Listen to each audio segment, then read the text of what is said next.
Shalom, salam sejahtera, sahabat jalan yang lurus. Selamat berjumpa kembali di channel ini. Saya berharap dan selalu berdoa semoga sahabat semua tetap dalam keadaan baik, dalam keadaan sehat, dan pastinya tetap di dalam perlindungan Tuhan.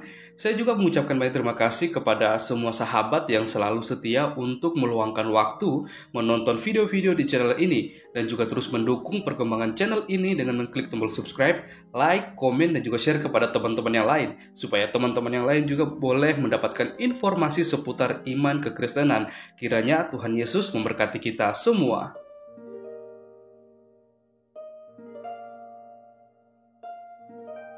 Puji nama Tuhan, sahabat yang diberkati dan dikasihi oleh Tuhan kita Yesus Kristus. Di kesempatan kali ini kita akan kembali lagi melihat serta menyimak suatu debat atau diskusi yang sangat menarik antara para apologet Kristen dan juga bersama dengan Ustadz Tsuma dan kawan-kawannya. Kita akan melihat bagaimana apologet Kristen akan melontarkan beberapa pertanyaan kepada Ustadz Tsuma dan kawan-kawannya mengenai iman kekristenan. Mengapa mengenai iman kekristenan? Karena Ustadz Tsuma bersama kawan-kawannya kerap kali selalu membahas tentang iman kekristenan. Kalau kita melihat, malahan mereka lebih banyak membahas tentang Alkitab, tentang Yesus Kristus, daripada mereka membahas tentang iman dan keyakinan mereka, bahkan juga Alkitab atau kitab suci mereka seperti itu. Maka dari itu kita akan melihat bagaimana keberlangsungan diskusi atau debat tersebut.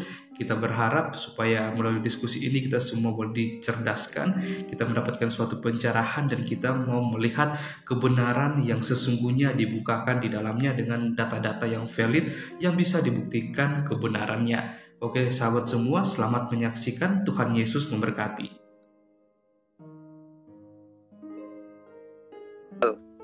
Apa cocok dengan Yesus disebut Bapa yang kekal? Seumur-umur Yesus tidak pernah dipanggil Bapa, apalagi disebut dengan Bapa yang kekal. Apalagi disebut sebagai Raja Damai. Ya, jadi mungkin Ibu Uti bisa memreferensi yang akurat di mana kitabnya Bani Israel itu betul-betul kitabnya Bani Israel atau Yesus itu sendiri menceritakan dia adalah Bapa yang kekal. Silakan. Terima kasih Gurunda untuk pemaparan materinya. Selanjutnya Bu Uti, waktu 5 menit ya, dipergunakan dengan sebaik mungkin. Waktu dan tempat dipersilakan Bu Uti. Ya, terima kasih Pak Juma. Pak Juma tidak menjawab pertanyaan saya, dan saya yakin memang nggak akan bisa pernah menjawabnya ya, karena saya mengatakan bahwa kitab Yesaya itu bukanlah kitab satu kata yang hanya diambil lalu berkutat-kutat di situ, tetapi kitab Yesaya itu harus dibaca keseluruhannya sebagai satu paket ya, di mana pesannya itu bisa tercapai dengan sempurna gitu ya. Pertama-tama Nabi Yesaya bicara bahwa seorang anak telah lahir, lalu dia akan disebut Immanuel gitu kan. Lalu dia akan berasal dari anak darah gitu kan. Lalu Roh Allah ada padanya, dia berasal dari tunas Daud, dia akan dibawa ke pembantaian, lalu dia akan mati, lalu dia akan menghajar bumi dengan nafas mulutnya. Dan lalu Elohim sendiri mengatakan, akulah penebusmu, akulah juru selamatmu. Lalu Elohim mengatakan bahwa yang menebus engkau itu adalah Allah Israel gitu ya. Akulah penebusmu, akulah Allahmu gitu kan, akulah juru selamatmu. Tidak ada yang lain di luar aku, tidak ada yang sama seperti aku ya. Akulah dia, itulah dia ya. Jadi itu paketnya Pak. Bapak nggak bisa asal comot-comot sana, comot sini, lalu menyelewengkan ayat orang, diputar balik, diaduk-aduk, dikocok-kocok gitu kan. Pokoknya menyatakan Yesus bukan Tuhan. Tetapi maaf ya, orang Yahudi juga tahu bahwa yang dimaksudkan itu adalah anak Allah. Cuma masalahnya orang Yahudi tidak mau menerima Yesus adalah penggenapan dari apa yang tertulis di dalam kitab Perjanjian Lama, yaitu kitab Yesaya ini. Sampai sekarang mereka masih menanti-nanti kedatangan anak Allah itu ya. Raja, yang dibilang raja di situ kan jelas dibilang pemerintahannya, kekuasaannya yang tak berkesudahan.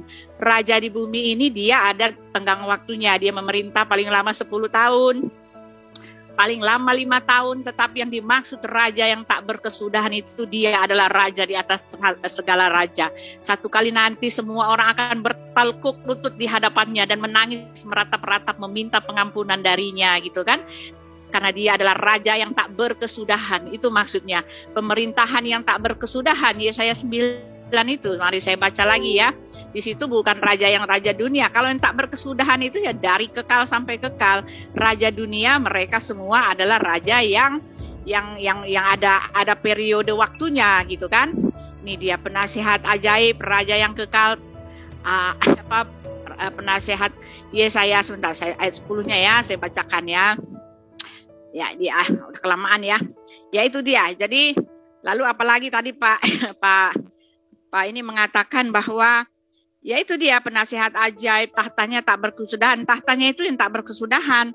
Lalu anak kandung dilarang, dia bukan penasihat ajaib. Maaf, Yesus adalah penasihat ajaib. Adapun ketika dia mengatakan ya orang mati menguburkan orang mati, itu justru nasihat yang betul-betul ya. Orang mati menguburkan orang mati artinya itu konteksnya pada saat itu adalah jangan pikirkan lagi hal-hal duniawi. Yang mati biarlah mati, tetapi kamu ikutlah aku ya. Ikutlah aku, prioritaskan aku supaya kamu memperoleh hidup yang kekal. Itu konteksnya bahwa orang itu meminta hidup yang kekal. Lalu dia bilang izinkanlah, mau mengikut Yesus, izinkanlah aku. Tetapi Yesus mengatakan ya biar orang mati menguburkan orang mati, justru itu nasihat yang benar. Orang mati mau bilang apa, tetapi kalau mau mencari hidup yang kekal prioritaskan Yesus, itu maksudnya. Jadi yang dilakukan oleh Pak Juma hanyalah comot-comot ayat, menggabung-gabungkannya, mencocok-cocokkannya dengan pikirannya sendiri, melepaskannya itu dari konteksnya, lalu menyangkalnya itu sebagai satu pesan yang benar gitu ya. Yesus adalah raja di atas segala raja, terserah mau percaya atau tidak, mau terima atau tidak, mau diselewengkan atau tidak, dia adalah raja di atas segala raja. Karena Yesus mengatakan Bapa tidak menghakimi siapapun, tetapi telah menyerahkan penghukuman itu seluruhnya kepada anak ya. Yohanes 5 ayat 22. Seluruhnya penghakiman itu telah diserahkan kepada anak, kepada Yesus. Ada satu kali kelak orang akan meratap, menangis, memohon kepada dia, minta pengampunan dosa. Tetapi waktunya telah selesai. Sama seperti Pak Juma nanti akan menangis-nangis.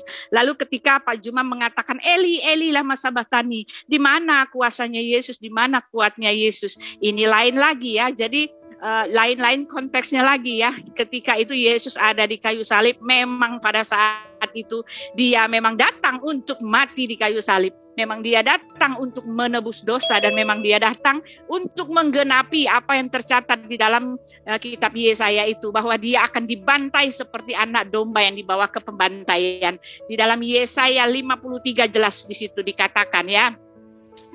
Yesaya 53, dia akan dibantai seperti anak domba dibawa ke pembantaian. Ya, itu saja. Terima kasih. Terima kasih Bu Uti atas pemaparannya yang sangat jelas.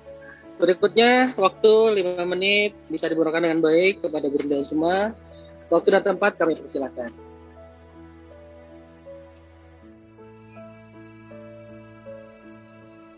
Kami Gurunda. Ya, baik, makasih. Jadi sebenarnya yang mengobok-ngobok kitab itu siapa? Kitabnya Bani Israel itu ada kurang lebih 2000 tahun sebelum Masehi. Kitabnya orang Kristen 1 Masehi. Lalu kemudian ketika kitabnya Bani Israel ini diangkat satu ayat untuk mendudukkan Yesus dengan mengambil perjanjian baru seutuhnya. Di mana perjanjian baru itu kita tahu kitabnya orang Kristen yang menginginkan manusia Yesus menjadi Tuhan. Nah sekarang yang punya kitab Bani Israel, atau jangan Bani Israel deh, Yesus aja dulu. Adakah Yesus pernah mengajarkan kalau dia itu adalah Tuhan yang lahir dalam rupa manusia? Tidak pernah. Yang mengatakan itu hanya orang Kristen. Yesus tidak pernah mengajarkan itu, akulah raja, akulah Allah yang kekal, akulah raja damai. Yesus tidak pernah mengatakan itu. Kalaupun kemudian Ibu Uti mengatakan Yesus itu raja damai, dia seperti ini, seperti itu, ya itu karena Anda Kristen. Bagaimana dengan Yesus? Apakah sama ajarannya? Nah kemudian ketika Anda tadi meminta siapa raja, siapa yang kemudian dinubuatkan dalam kitabnya Bani Israel, kita harus cari jawabannya. Apa yang diceritakan di Yesaya itu pasti ada di dalam kitabnya Yesaya itu sendiri. Bagaimana kemudian kita tahu bahwa pada tahun 700 sekian ya sebelum Masehi ya, itu terjadi perang Syria yang bersekutu dengan Israel melawan Yehuda. Dari sini aja kita sudah bisa baca bagaimana kemudian Allah menjanjikan seorang penolong kepada Raja Ahaz pada masa itu.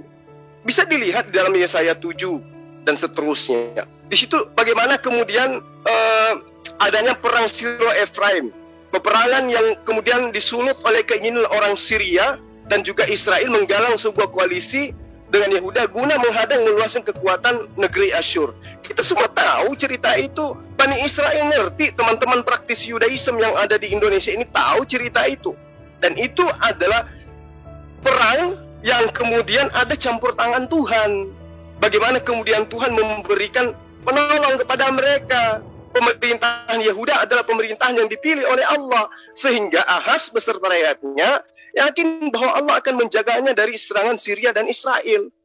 Nah, ini yang perlu dipahami. Makanya ketika kita berbicara mengenai cerita telah lahir, itu kita harus lihat di Yesaya itu sendiri. Jangan lari ke kitabnya Kristen.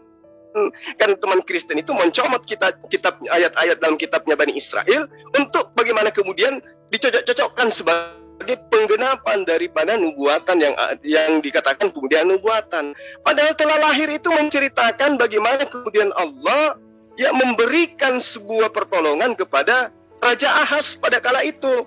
Jadi Ahaz mempunyai inisiatif untuk meminta bantuan kepada Asyur untuk menggagalkan serangan Syria dan Israel. Kemudian Allah memerintahkan Yesaya untuk menjumpai Ahaz. Untuk apa? Untuk memberi saran agar Ahaz tetap tenang dan tidak takut. Baca di dalam Yesaya 7 ya, antara ayat 3, ayat 4, ayat 5. Di situ jelas dikatakan, ya, teguhkan hatimu, tinggallah tenang, janganlah takut. Dan ini adalah sebuah cerita, bukan sebuah nubuatan. Di dalam ayat selanjutnya di Yesaya 7 itu dikatakan, maka beginilah firman Tuhan Allah, tidak akan sampai hal itu dan tidak akan terjadi. Artinya memang Allah menginginkan memberi bantuan kepada Ahaz agar supaya tidak dikalahkan oleh musuhnya kala itu, ya, Syria dan Israel kala itu. Ini adalah dalil dalam kitabnya Bani Israel. Jadi bukan lari ke Yesus. Yesus itu tidak nyambung ke sana, tidak ada sampainya ke situ, nggak sampai ke sana. Ini Yesaya 9 itu tidak nyampe ke situ. Ini cerita yang pernah terjadi. Maka kemudian anak yang lahir itu disebut Immanuel. Nah, Immanuel ini jangan diartikan Yesus, karena Yesus tidak pernah menyebut dirinya sebagai Immanuel. Tidak ada cerita Yesus itu adalah Immanuel, tidak ada. Itu cerita belakangan yang muncul kemudian bagaimana teman Kristen mau supaya Yesus itu menggenapi apa yang ada di dalam cerita-cerita yang ada di kitabnya Bani Israel. Maka dikatakanlah Yesus itu Immanuel. Padahal Yusuf Maria ketika melahirkan anak, dia tidak menyebut Immanuel, tapi disebutnya Yesus. Jadi nggak nyambung itu. Nanti Bapak Gereja lah yang kemudian mencocokkan bahwa Immanuel itu adalah Yesus. Demikian. Terima kasih Bang Zuma atas pemaparannya. Baik, selanjutnya waktu 5 menit bisa diberikan dengan sebaik mungkin pada Ibu Uti. Waktu dan tempat kami persilakan. Buka mic-nya Ibu Uti. Ya, Pak Juma selalu bilang ini kitabnya orang Yahudi, kitabnya orang Yahudi. Sekarang saya mau tanya, kitabnya Bapak kitab orang apa sih, Pak? Kitab orang Arab kan, Pak? Kitab orang Arab gitu. Jadi Bapak nggak bisa menyalah-nyalakan kami ketika kami mempercayai kitab orang Yahudi. Seperti saya tidak pernah menyalah-nyalain Bapak ketika Bapak mempercayai kitabnya orang Arab gitu ya. Ya, karena justru jelas dikatakan di kitabnya Bapak bahwa Nabi Muhammad diperintahkan untuk menyembah Tuhan yang ada di Mekah sana, typically ya, exclusively it's for Arab gitu loh, untuk orang Arab, betul-betul untuk orang Arab ya. Jadi Bapak nggak bisa menyalah-nyalakan kami karena Bapak sendiri sama seperti itu ya, mempercayai kitab orang lain, kitab orang Arab ya. Nah, kalau kami mempercayai kitab Yahudi, apa salahnya gitu kan? Itu adalah iman kami dan kami mempercayai dan kami mengimankan Yesus dan Elohim itu sebagai Tuhan kami gitu loh. Bapak tidak bisa menjawab pertanyaan saya dengan jelas. Bapak mengatakan bahwa Ahaz itu dia menasehati waktu ada perang antara Aram Efraim yang melawan Ahaz itu, lalu Yesaya datang ke situ ya, menasehati. Tetapi yang perlu Bapak Juma ketahui bahwa yang dinasehati itu bicara tentang nubuatan, Pak. Karena Bapak nggak bisa mengatakan kepada saya, mana yang pada zaman itu ada seorang anak yang disebut Immanuel. Immanuel itu artinya Allah beserta kita. Yesus dengan berani mengatakan, dan ketahuilah aku menyertai kamu sampai akhir zaman. Immanuel itu artinya Allah beserta. Yesus selalu mengatakan kepada murid-muridnya, aku menyertai kamu sampai akhir zaman.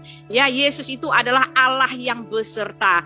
Dia adalah Immanuel. Beserta apa? Sampai sekarang dia masih menyertai kami. Mana ada rasul yang berani mengatakan, aku menyertai kamu sampai akhir zaman, karena rasulnya Bapak sudah meninggal. Rasul kami Yesus itu masih ada sampai sekarang. Oleh sebab itu dia disebut Allah yang beserta dengan kami. Dia ada pada kami. Banyak sekali bukti-bukti menyatakan bahwa banyak orang yang melihat, banyak orang yang bertemu Yesus, banyak orang yang jadi murtad karena bertemu dengan Yesus. Karena apa? Karena dia tetap beserta, ya kan? Itu artinya Immanuel gitu loh. Ya, bukan nama, tetapi itu adalah karyanya atau sifatnya atau perbuatannya yang menyertai kami. Yesus dengan gamblang mengatakan, aku menyertai kamu sampai akhir zaman, gitu loh. Ya, lalu Bapak harus tunjukkan kepada saya kalau betul itu hanya diperuntukkan seorang anak yang lahir untuk raja apa tuh, Raja Ahas ya. Coba tunjukkan kepada saya yang Roh Allah ada padanya ya. Yesaya 11 ayat 5 ya. Roh Allah ya, sebuahnya jelas di sini dikatakan, di sini Yesaya 11 ya. Ayat 5 coba saya bacakan ya. Nah, ini dia. Ayat 1 bukan 5. Ayat 1, nah ini dia. Ayat 1, suatu tunas akan keluar dari tunggul Isai. Ya, Isai itu kan keturunan Raja Daud ya. Dan taruk yang akan tumbuh dari pangkalnya akan berbuah. Roh Tuhan akan ada padanya. Roh hikmat dan pengertian, roh nasihat dan keperkasaan, roh pengenalan dan takut akan Tuhan. Ya, kesenangannya ialah takut akan Tuhan. Ia akan menghakimi ia tidak akan menghakimi dengan sekilas pandang saja atau menjatuhkan keputusan menurut kata orang, tetapi ia akan menghakimi orang-orang lemah dengan keadilan dan akan menjatuhkan keputusan terhadap orang-orang yang tertindas di negeri dengan kejujuran. Ia akan menghajar bumi dengan perkataannya seperti dengan tongkat, dan dengan nafas mulutnya ia akan membunuh orang fasik. Nah, ya, lalu Yesus di dalam Yohanes 14 jelas mengatakan Roh Allah itu diam di dalam diri Yesus itu sendiri ya. Yesus itu Roh Allah itu ada padanya sesuai dengan nubuat yang telah dinubuatkan ya kan. Nih dikatakan di sini ya. Tidak percayakah engkau bahwa aku di dalam Bapa dan Bapa di dalam aku? Apa yang aku katakan kepadamu tidak aku katakan dari diriku sendiri. Tetapi Bapa yang diam di dalam aku, dialah yang melakukan pekerjaannya. Elohim itu roh ya, jadi Bapa itu diam di dalam diri Yesus. Ini sudah digenapi ayat nubuatan Yesaya itu. Kalau Bapak mengatakan itu hanyalah untuk orang tertentu, mana buktinya anak itu dia akan dibawa ke pembantaian, Roh Allah ada padanya, dia akan disebut Immanuel, dia akan mati lalu hidup lagi dan menghajar bumi dengan nafas mulutnya. Nafas mulutnya dihajar loh bumi ini. Bagaimana mungkin orang bisa seperti itu kalau itu merujuk pada manusia biasa? Silakan. Terima kasih Bu Uti. Berikutnya Gurunda Zuma, 5 menitnya mohon bisa diorganisasi sebaik mungkin. Waktu dan tempat kami persilahkan. Baik, makasih. Ya, jadi yang pertama saya ambil dari yang terakhir pernyataan Bu Uti dengan napasnya menghajar dunia bumi. Ya, yang ada itu Yesus yang dihajar tentara Romawi Bu Uti.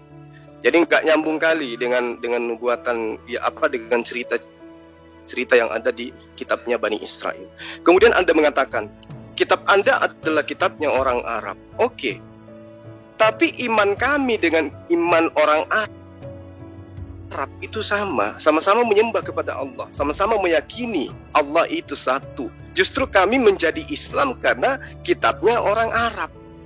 Nah sekarang Anda menjadi Kristen, apakah yang punya kitab Bani Israel itu juga Kristen? Tidak, sampai hari ini mereka tegak menyembah hanya kepada Allah, yang mereka sebut dengan sebutan Hasem. Itu yang pertama. Kemudian kaitannya dengan Immanuel. Anda mengatakan Immanuel itu ditujukan kepada Yesus, karena hanya Yesus yang disebut sebagai Immanuel. Anda keliru di situ, Bu Uti. Immanuel itu artinya Tuhan bersama kita, atau Tuhan bersama dengan Anda, atau Tuhan bersama dengan orang-orang yang merasa dirinya bertuhan. Itu Immanuel. Nah, bagaimana kemudian Allah menerangkan di dalam kitabnya Bani Israel, maksud saya menerangkan dengan jelas bahwa sebab itu Tuhan sendirilah yang akan memberikan kepadamu suatu pertanda. Nah, ini perkataan Tuhan kepada siapa? Kepada Yesaya. Ada apa rupanya sampai Tuhan menceritakan itu? Karena adanya kisru antara kerajaan itu tadi. Lalu Allah mengatakan, sesungguhnya seorang perempuan muda mengandung dan akan melahirkan seorang anak laki-laki, dan ia akan menamakan dia Immanuel.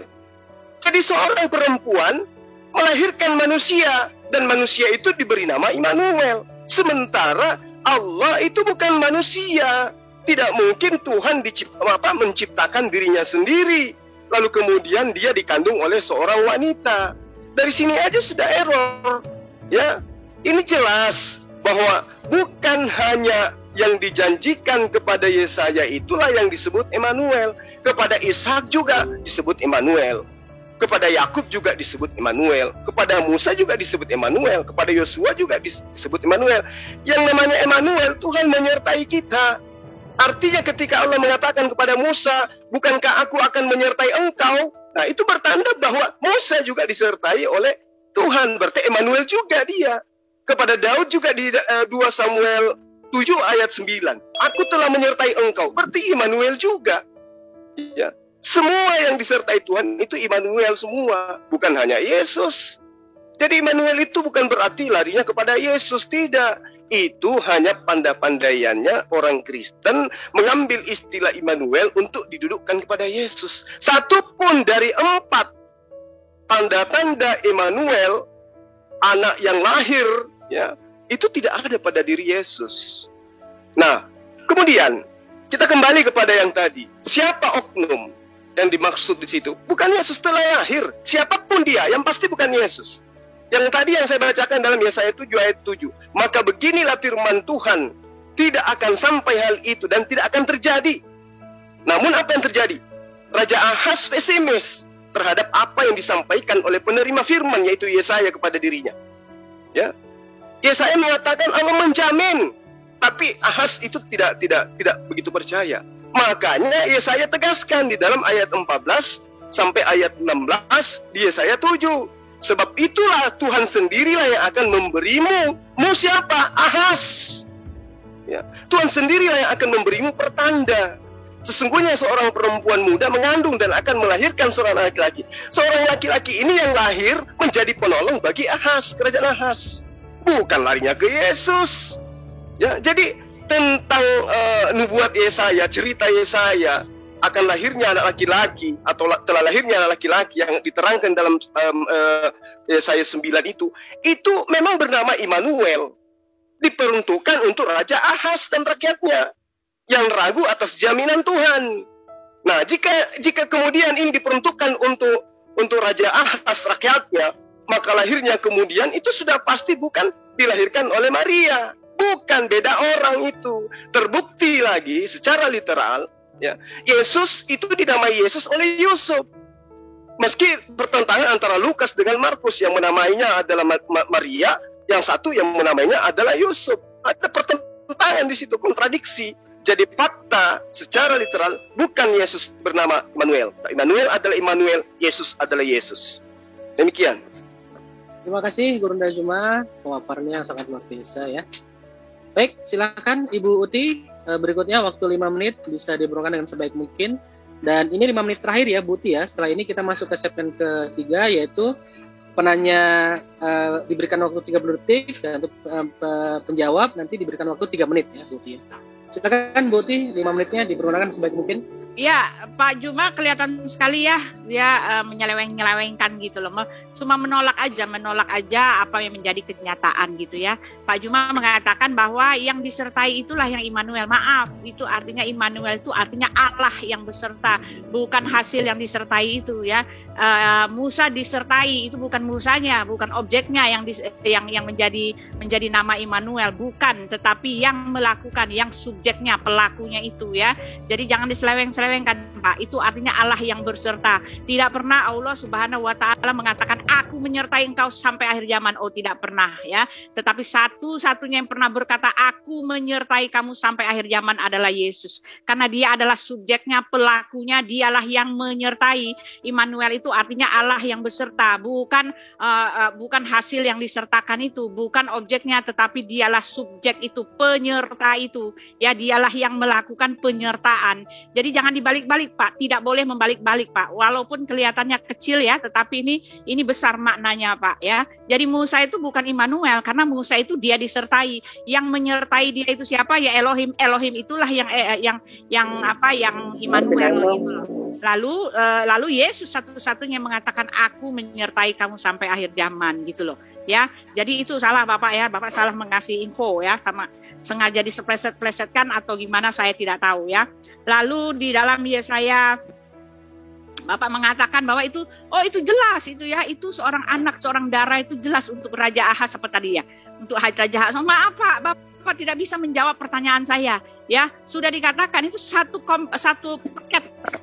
paket ya di dalam Yesaya 9, Yesaya 11, Yesaya 7, Yesaya 53, Yesaya 41 ya. Yesaya 41 jelas menyatakan ya. Ini kita baca di sini Yesaya 41, dia mengatakan bahwa dia adalah penebus kita ya. Yesaya 63 justru lebih besar lagi, dia mengatakan ya, di dalam saya baca dulu ya, Yesaya 41 ayat 14 saya kasih dulu sebentar.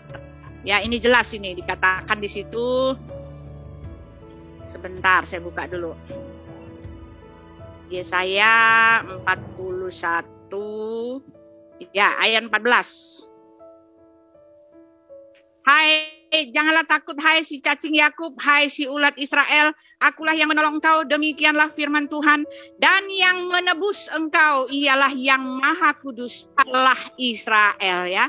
Penebus itu siapa? Hanya Yesus satu-satunya seorang penebus. Dialah penebus itu. Yang menebus engkau, Yesuslah yang menebus kami dari segala dosa-dosa. Yesuslah yang menebus orang Israel itu dari segala dosa. Yang menebus itu siapa? Dikatakan yang Maha Kudus Allah Israel. Telah dikonfirmasikan dengan sangat-sangat luar biasa. Gitu loh. Ya, lalu dikatakan di sini ya, di dalam Yesaya 61 juga ya, Yesaya sendiri yang bicara ya. Yesaya 63, ayat 10. Ya, dia mengatakan ayat 10. Ya, tetapi nih ayat 9-nya. Dalam segala kesesakan mereka bukan seorang duta atau utusan, melainkan ia sendirilah yang menyelamatkan mereka. Dialah yang menebus mereka dalam kasih-Nya dan belas kasihan-Nya. Ia mengangkat dan menggendong mereka selama zaman dahulu kala. Jelas dikonfirmasikan jauh sebelum Yesus datang ke bumi. Dia mengatakan bahwa dia atau Elohim itu akan menebus umatnya dengan dirinya sendiri ya. Ada konfirmasinya, ada pengesahannya, ada ayatnya, ada dalilnya, ada buktinya. Kalau Pak Juma nggak mau terima itu urusan sendiri ya, sesat sendiri itu kan. Nah, di dalam Yesaya 43 jelas mengatakan ya, saya bacakan lagi di sini. Aku akan sebab akulah Tuhan Allahmu yang Maha Kudus, Allah Israel, juru selamatmu. Aku menebus engkau dengan Mesir dan memberikan Ethiopia dan Sheba sebagai gantimu. Oleh karena engkau berharga di mataku dan mulia, dan aku ini mengasihi engkau, maka aku memberikan manusia sebagai gantimu. Ya, dan bangsa-bangsa sebagai ganti nyawamu. Sudah jelas dia mengatakan bahwa dia akan memberikan manusia Yesus Kristus sebagai ganti nyawa kami ya, penebusan. Dia telah memberikan hadiah juga sebelumnya kepada bangsa Israel yang waktu itu. Memberikan Ethiopia dan Sheba sebagai gantinya. Setelah itu dia mengatakan, aku akan memberikan manusia sebagai gantimu. Udah ada Pak pengesahan ya, bahwa dia akan mati menebus kami sebagai manusia. Terima kasih. Terima kasih Bu Uti atas pemaparannya. sekarang kita masuk ke segmen ketiga ya. Tolong Daeng di setting dulu waktunya 30 detik sama 3 menit deh. 30 detik deh, 30 detik. Itu 30 menit. 30 detik, kemudian 3 menit untuk menjawab. Ya, saya boleh tanya. Bentar, tahan dulu.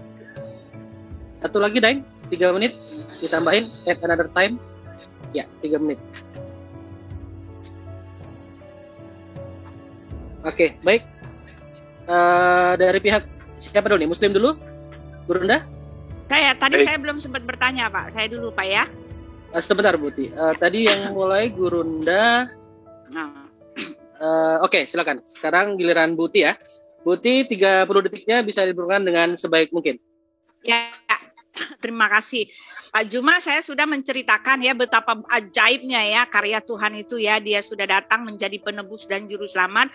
Dia sudah mengkonfirmasikan dirinya bahwa dialah penebus dan juru selamat itu. Ya, karena dia menyelamatkan umatnya. Sekarang pertanyaan saya, apa sih perbuatan Allah Subhanahu wa Ta'ala yang besar untuk menyelamatkan umatnya? Apa yang pernah dia lakukan untuk menyelamatkan Pak Juma? Itu saja. Oke, baik. Sudah cukup, Buti? Buti?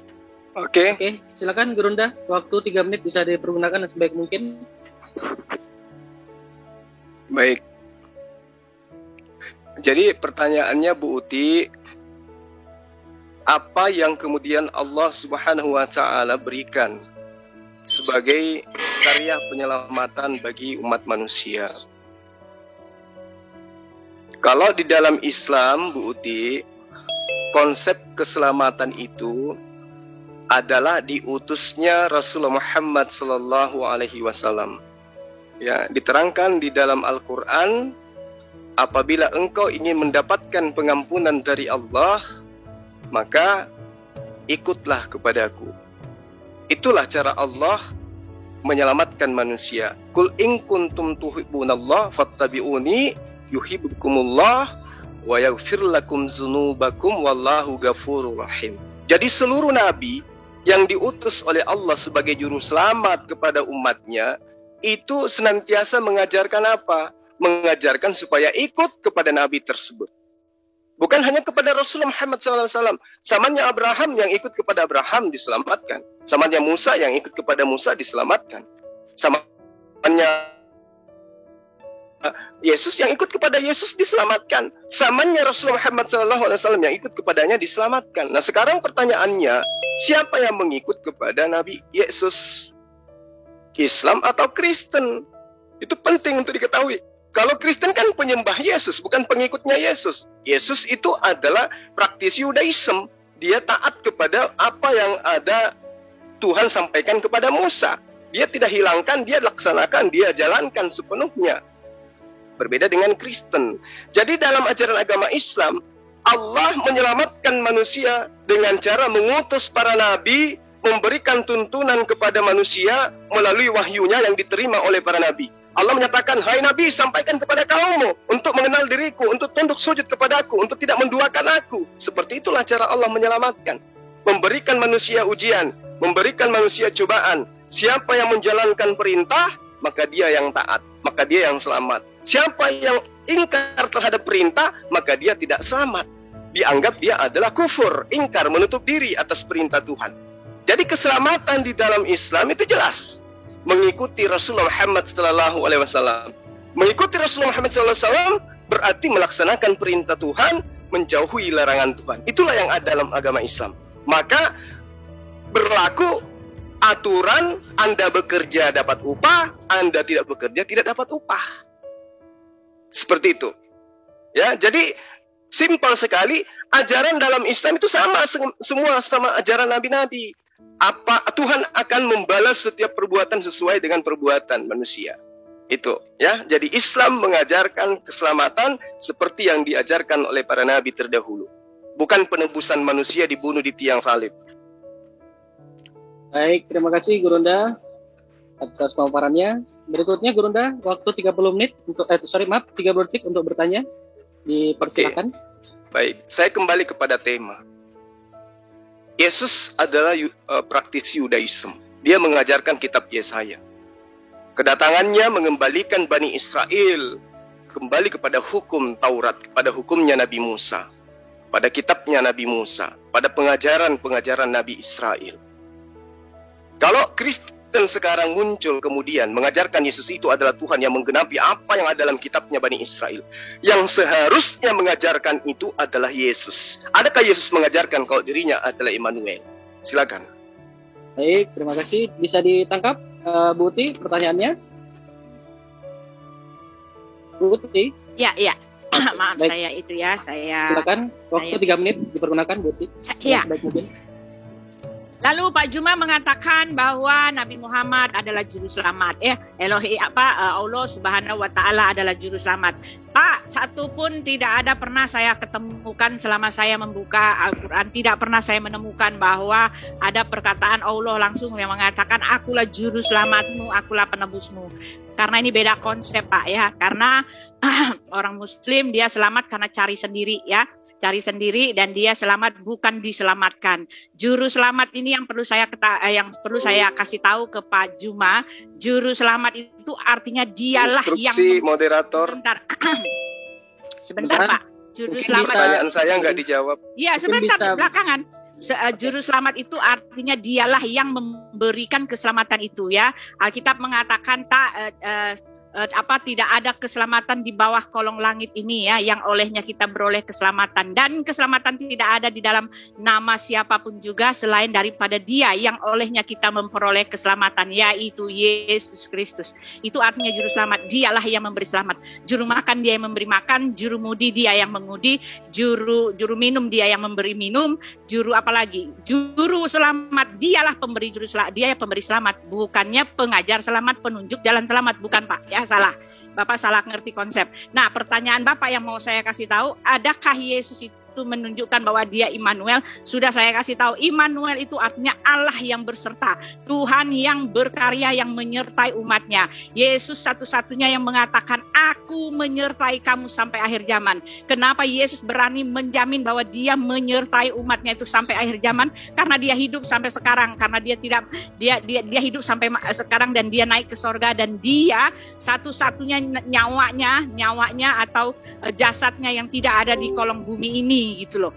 Dia itu kekal, ya. Dia berasal dari yang kekal, dari kekal sampai kekal. Oleh sebab itu Dia satu-satunya, ya, yang memberikan jaminan bahwa Dia akan menyertai umatnya sampai akhir zaman.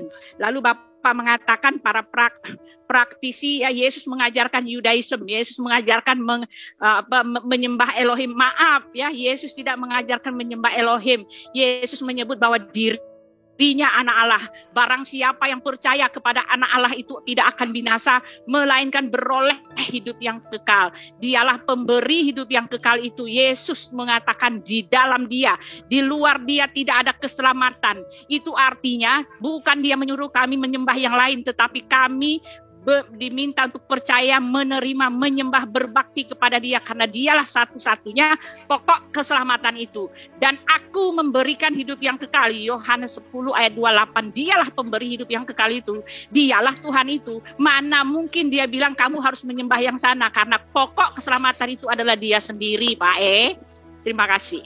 Baik, terima kasih Bu Uti. Mungkin untuk berikutnya pertanyaannya bisa dijawab terlebih dahulu, Bu Uti. Oh, iya. Lalu pemaparan berikutnya, gitu ya. Iya. Baik, 30 detik waktu bertanya, Bu Uti. Ya, pertanyaan saya masih yang sama, ya.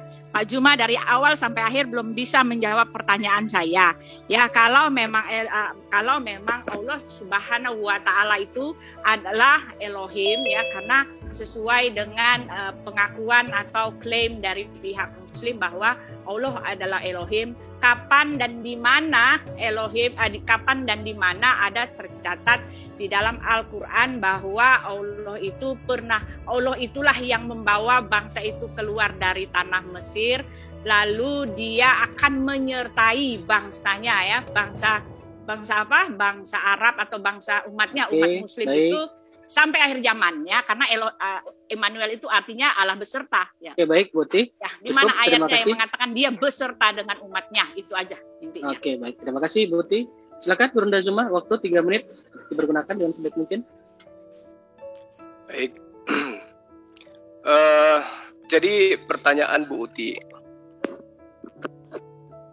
Allah yang kami sembah, Tuhan yang kami sembah itu telah menyatakan diri sebagai pencipta alam semesta. Jadi dia tidak lagi mengklaim dirinya sebagai seperti yang ibu inginkan gitu. Bahwa mana pernyataannya kalau dia yang menyelamatkan Bani Israel dan seterusnya. Yang umat Islam pahami adalah Tuhan itu cuma satu, dan dialah Allah. Dialah Allah yang menciptakan segala sesuatunya. Dialah Allah yang telah menurunkan para nabi.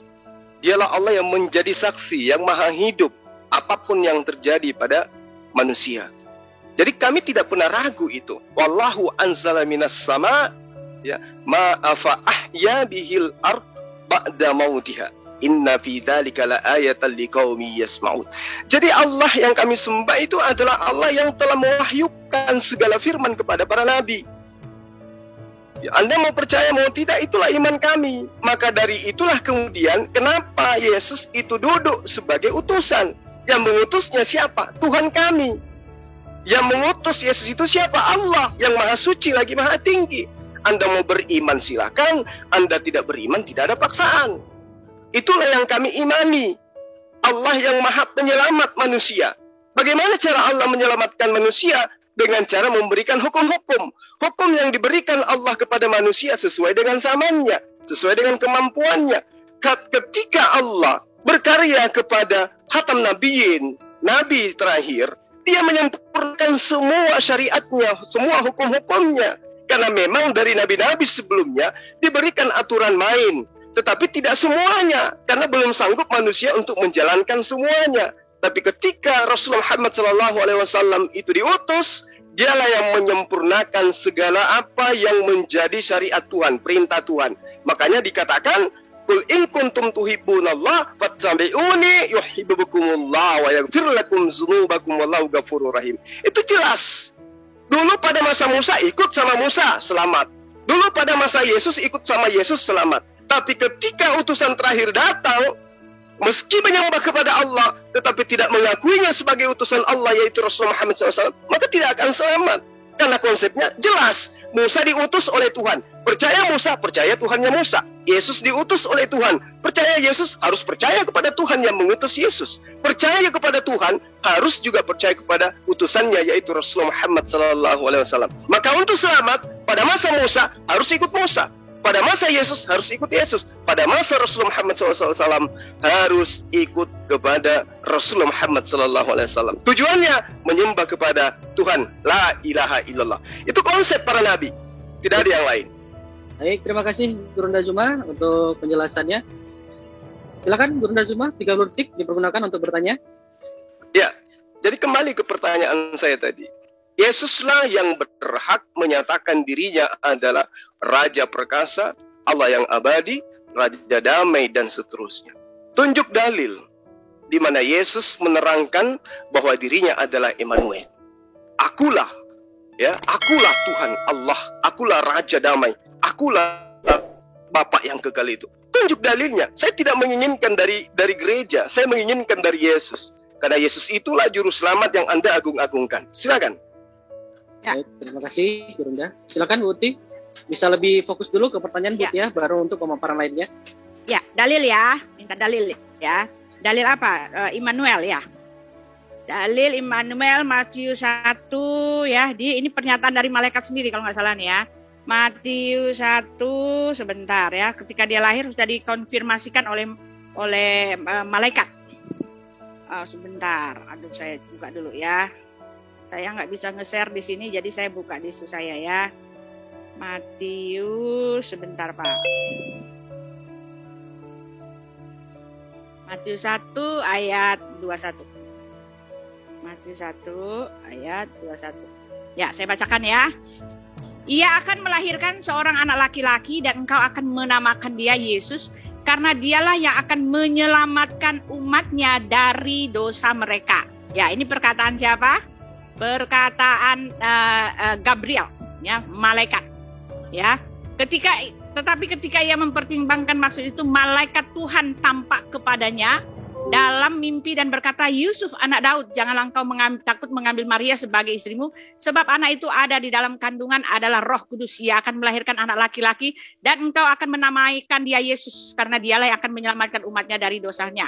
Hal itu terjadi supaya genaplah yang difirmankan Tuhan oleh Nabi. Sesungguhnya anak darah itu akan mengandung dan melahirkan seorang anak laki-laki, dan mereka akan menamakan dia Immanuel, yang berarti Allah menyertai kita. Nah, sekarang perkataan Yesus sendiri ketika dia mengatakan, aku menyertai kamu sampai akhir zaman, ya. Ini perkataan Yesus sendiri. Ini jadi Immanuel itu bukan nama orang, Pak. Ini karya Allah, ya, pekerjaan Allah yang melakukan tindakan. Ya, ini dia. Matius 1 ayat 23, sesungguhnya anak darah itu akan mengandung dan melahirkan seorang anak laki-laki, dan mereka akan menamakan dia Immanuel, yang berarti Allah menyertai kita, ya. Lalu apalagi menyertai, tetapi bentar saya cari lagi, ya. Dan aku menyertai kamu sampai akhir zaman, itu kan di Markus 29, ya.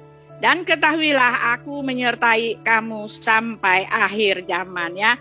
Karena itu pergilah, jadikanlah semua bangsa muridku, ya. Dan baptiskanlah mereka dalam nama Bapa dan Anak dan Roh Kudus. Dan ketahuilah aku menyertai kamu sampai akhir zaman. Itu Markus 28 itu, ya, kalau nggak salah. Ntar saya lihat lagi, ya, saya keluarin. Nah, lalu sekarang saya mau bertanya sama Pak ini, ya, Pak siapa? Pak Zuma. Sebentar Bu. Sudah cukup penjelasannya? Ya, udah. Pertanyaan ada lagi, ya? Ya, oke. Baik. Terima kasih Bu Tia. Oh ya, tadi satu lagi pertanyaan apa lagi sih? Pernyataan Yesus, ya, dia mengaku apa tadi? Betul, sebenarnya penegasan Bunda Zuma itu di mana pengakuan Yesus yang menyatakan bahwa akulah Immanuel, Raja yang perkasa dan Raja yang abadi. Ya, mungkin itu lebih dia. Spesifik ke situ. Aku menyertai kamu sampai akhir zaman. Satu-satunya yang berani mengatakan aku menyertai, itu maknanya besar sekali loh. Menyertai itu sampai akhir zaman, dia itu kekal, Raja yang kekal, Bapa yang kekal, Raja damai, itu dia. Satu paket dengan pernyataan dari Nabi Yesaya, ya. Seorang anak telah lahir, seorang putra telah diberikan bagi kita, dan lambang pemerintahan ada di atas bahunya, dan namanya disebutkan orang Bapa yang kekal, ya, penasihat ajaib, Bapa yang kekal, Raja damai. Dialah Bapa yang kekal itu karena dia menyertai umatnya sampai pada akhir zaman, gitu loh. Karena dia adalah kekal, berasal dari kekekalan. Baik, terima kasih. Terima kasih. Walaupun belum bisa secara eksplisit, ya, dari atas pengakuan, ya, Yesus sendiri. Baik, Buti, berikutnya 30 detik untuk waktu bertanya kepada Guru Zuma. Ya, saya mau bertanya sama Guru Zuma. Tadi kata Guru Zuma mengatakan bahwa tadi mengutus semua ini tadi saya mau kasih ayat tadi, maaf. Tadi saya mau kasih ayat bahwa ini, ya, Nabi Bapak mengatakan bahwa Allah mengirim nabi-nabi, ya. Allah, nabi-nabi Israel itu adalah nabinya juga, ya. Tetapi di dalam Al-Anbiya 21 ayat 7, kami tiada mengutus rasul-rasul sebelum kamu. Nah, nggak ada, ya. Di sini kontradiksi kalau gitu, pernyataan dari Pak Zuma kontradiksi. Kami tiada mengutus rasul-rasul sebelum kamu atau Muhammad, melainkan beberapa orang laki-laki yang kami beri wahyu kepada mereka. Oke, baik, Bu. Ya. Terima kasih. Nah, satu lagi, Al-Anbiyanya ayat 25. Dan kami tidak mengutus seorang rasul pun sebelum kamu. Ya, itu dia. Cukup, Bu, ya, terima kasih. Itu kontradiksi. Bisa ditangkap, Guru Zuma, pertanyaannya? Ya. Kenapa kontradiksi? Yang mana yang kontradiksi? Anbiya 25. Tadi kan Bapak mengatakan bahwa Allah Subhanahu wa Ta'ala itu adalah nabi-nabi, Tuhannya para nabi-nabi, ya kan? Mengikut nabi. Oh ya, tadi satu poin itu saya lupa, ya. Mengikut nabi, mengikut nabi, mengikut Allah, gitu kan. Tapi kan itu ditujukan kepada nabi-nabi Israel. Nah, sekarang saya mau bilang itu kontradiksi dengan ayat Quran sendiri, karena Al-Quran sendiri mengatakan, dan kami tidak mengutus seorang rasul pun sebelum kamu. Nah, itu dia. Enggak satu pun. Jadi satu-satunya nabi orang Arab itu kan jelas ditulis di sini Al-Anbiya 21 ayat 25 adalah Muhammad. Jadi nabi orang Arab itu bukannya Nabi Musa, bukan yang lain, gitu loh, Pak. Ya, jawab saya kalau saya salah. Tapi ini yang saya baca, gitu loh. Dan kami tidak mengutus seorang rasul pun sebelum kamu, melainkan kami wahyukan kepadanya. Nah, kepadanya siapa? Ya, satu rasulnya itu kan, bahwasanya tidak ada Tuhan melainkan aku, maka sembahlah olehmu sekalian akan aku. Jadi Nabi Arab itu cuma ini. Jadi itu kontradiksi Pak pertanyaannya. Oke, baik. Ya baik. Bapak terangkan saja gitu. Baik. Silakan Gurunda Zuma. Terima kasih Bu Uti atas pertanyaannya ya. Jadi gini, ketika Ibu Uti mencoba untuk mengartikan ya apa yang kemudian tertuang di dalam surah Al-Anbiya ayat 25 ya kalau nggak salah. Wa ma arsalna min qablika mir rasulin illa. Nah, tuh ada kata illa di situ. Jadi ayat ini jelas menerangkan bahwa kami tidak mengutus seorang rasul pun sebelum engkau. Ya, Ka di sini merujuk kepada Rasulullah Muhammad SAW. Illa, melainkan kami mewahyukan kepadanya bahwa tidak ada Tuhan yang berhak disembah selain aku. Karena itulah Allah menerangkan fa'budni, maka itu sembahlah aku. Karena seluruh nabi yang pernah kuutus, semuanya kuperintahkan untuk menyampaikan kepada kaumnya agar mereka menyembah kepada aku. Tidak pernah aku mengutus seorang nabi sebelum kamu, yang mana nabi itu kuutus atau utusanku itu saya ajarkan untuk bukan menyembah kepada aku. Itu maksudnya. Wa ma arsalna min qablika mir rasulin, kami tidak mengutus seorang rasul pun sebelum engkau, melainkan atau kecuali kepada rasul itu kami wahyukan agar dia mengajarkan, menyampaikan untuk mengatakan kepada manusia bahwa tidak ada Tuhan yang berhak disembah selain aku. Jadi bukan berarti Allah itu tidak pernah mengutus rasul. Maksudnya Allah tidak pernah mengutus rasul sebelum Muhammad, ya, di mana Allah mengutus seorang rasul yang tidak mengajarkan kepada manusia untuk mengajarkan bahwa sembahlah Allah, satu-satunya Allah, tidak ada yang lain. Berarti Paulus itu bukan rasul Allah. Karena Rasul Paulus yang datang lebih dahulu dari Muhammad SAW justru mengajarkan untuk menyembah kepada Yesus. Berarti dia bukan utusan Allah. Makanya katakan wa ma arsalna min qablika mir rasulin illa nuhi ilaihi annahu la ilaha illa ana fa'budni. Karena itu sembahlah saya. Karena sebelum kamu semua nabi, semua rasul itu kuajarkan sama seperti yang kuajarkan samamu agar menyembah kepadaku. Tidak pernah saya mengutus nabi rasul kecuali mengajarkan agar menyembah kepada saya. Itu maksudnya, bukan berarti tidak ada nabi, tidak ada utusan sebelum Muhammad. Ya. Maksudnya Allah itu selama dia mengutus nabi atau rasul, pasti nabinya atau rasulnya itu diberi pesan agar menyampaikan kepada manusia, kepada kaumnya, agar menyembah hanya kepada Allah. Abraham menyembah kepada Allah, tidak pernah mengajarkan menyembah kepada manusia. Musa, Yesus juga demikian. Jadi Al-Quran ini justru menguatkan bahwa Allah itulah pengutus para nabi. Seperti itu, Bu Uti. Baik, terima kasih Gurunda. Oke, ini pertanyaan terakhir dari narasumber Islam. Setelah itu saya coba buka dulu kepada narasumber. Setelah ini kita TikTok, bersedia TikTok atau kita lempar ke forum untuk bertanya? Gurunda? Forum aja, TikTok saya nggak mau teriak-teriak sama Pak Juma, pasti kalah Pak Juma. Mulutnya bocot. Ya nggak usah teriak-teriak, slow aja Buti, slow Buti. Kalah orang dia mulutnya kayak gas kelar potong. Sabar Buti. Nggak bisa. Saya udah tahu Pak Juma. Nggak usah TikTok, biasa aja kayak. Oke, baik kalau begitu. Kasih 2 sesi lagi aja, bolak-balik. Setelah itu terserah Pak Juma mau buka forum, saya juga boleh. Oke, baik. Tapi nggak TikTok, saya nggak mau. Oke. Ntar saya batuk-batuk makin banyak. Siap. Baik, silakan Gurunda 30 detik untuk bertanya kepada Buti. Ya, masih kembali kepada tema yang tadi. Yusuf memberi nama anaknya dengan sebutan Yesus. Maria memberi nama anaknya juga Yesus.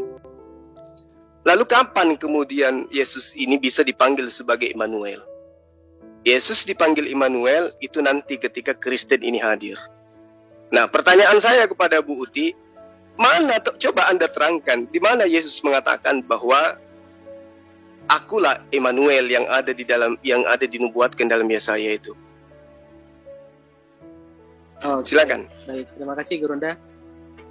atas waktunya. Jadi penakarannya gitu Buti ya, di mana Yesus sendiri yang menerangkan bahwa akulah Sang Immanuel itu, gitu ya, Sang Raja Damai. Silakan Buti. Ya, jadi ini artinya sebentar. Jadi ini artinya Pak Juma nggak mudeng gitu loh, kurang konsentrasi atau lemah. Kalau orang bilang lemah konsentrasi, ya. Saya mengatakan Immanuel itu bukan nama, tetapi pekerjaan atau karya Allah, ya. Artinya Allah yang beserta. Itu bukan nama, Pak. Itu bukan nama orang. Jadi kalau misalnya dia akan dikasih nama Muhammad, nah bukan seperti itu, ya. Jadi Bapak kalau mau nanya mana penyataan Yesus sendiri dia mengaku namanya Immanuel, ya nggak ada, ya. Karena arti Immanuel itu artinya Allah yang beserta, Tuhan, ya. Tuhan yang beserta. Lalu Yesus sudah menyatakan, aku menyertai kamu sampai akhir zaman. Itu loh, dengan jelas dia mengatakan. Jadi kalau Bapak memaksakan kalau itu adalah nama, ya paksa aja sendiri. Nggak akan Bapak dapatkan pemaksaan Bapak itu, karena Bapak sendiri yang salah meminta gitu ya, salah ngerti. Ya, itu bukan nama, tetapi itu artinya Allah yang menyertai, ya. Itu bukan nama Bejo, itu bukan nama Joko, itu bukan nama Tuginem, bukan Pak, bukan begitu, ya. Jadi permintaan Bapak itu nggak nyambung, nggak kena sasaran, dan nggak betul gitu ya. Lalu saya juga nggak akan pernah mau jawab. Ya sudah, pokoknya kalau masih bahas itu artinya Bapak menunjukkan Bapak kurang ilmu gitu ya. Lalu apalagi tadi pertanyaannya. Nah sekarang Bapak mengatakan bahwa Rasul mengatakan barang siapa mengikut perintahku, mengikuti perintah Allah gitu kan.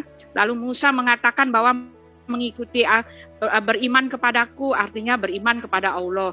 Maaf Pak, di tempat kami nabi-nabi tidak pernah mengklaim dirinya bahwa kamu harus beriman kepadaku. Barang siapa beriman kepadaku, dia beriman kepada Allah. Enggak ada Pak, Nabi Israel tidak pernah berani mengambil posisi yang seperti itu Pak. Ya, itu fatal buat nabi-nabi Pak. Percaya kepadaku, percaya kepada Tuhan. Tidak Pak. Kecuali Yesus sendiri, ya.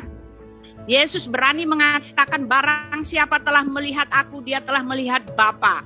Ya, barang siapa menuruti firmanku, dia menuruti perintah Bapa. Kenapa? Itu kenapa Yesus lakukan? Karena Yesus mengatakan aku dan Bapa adalah satu.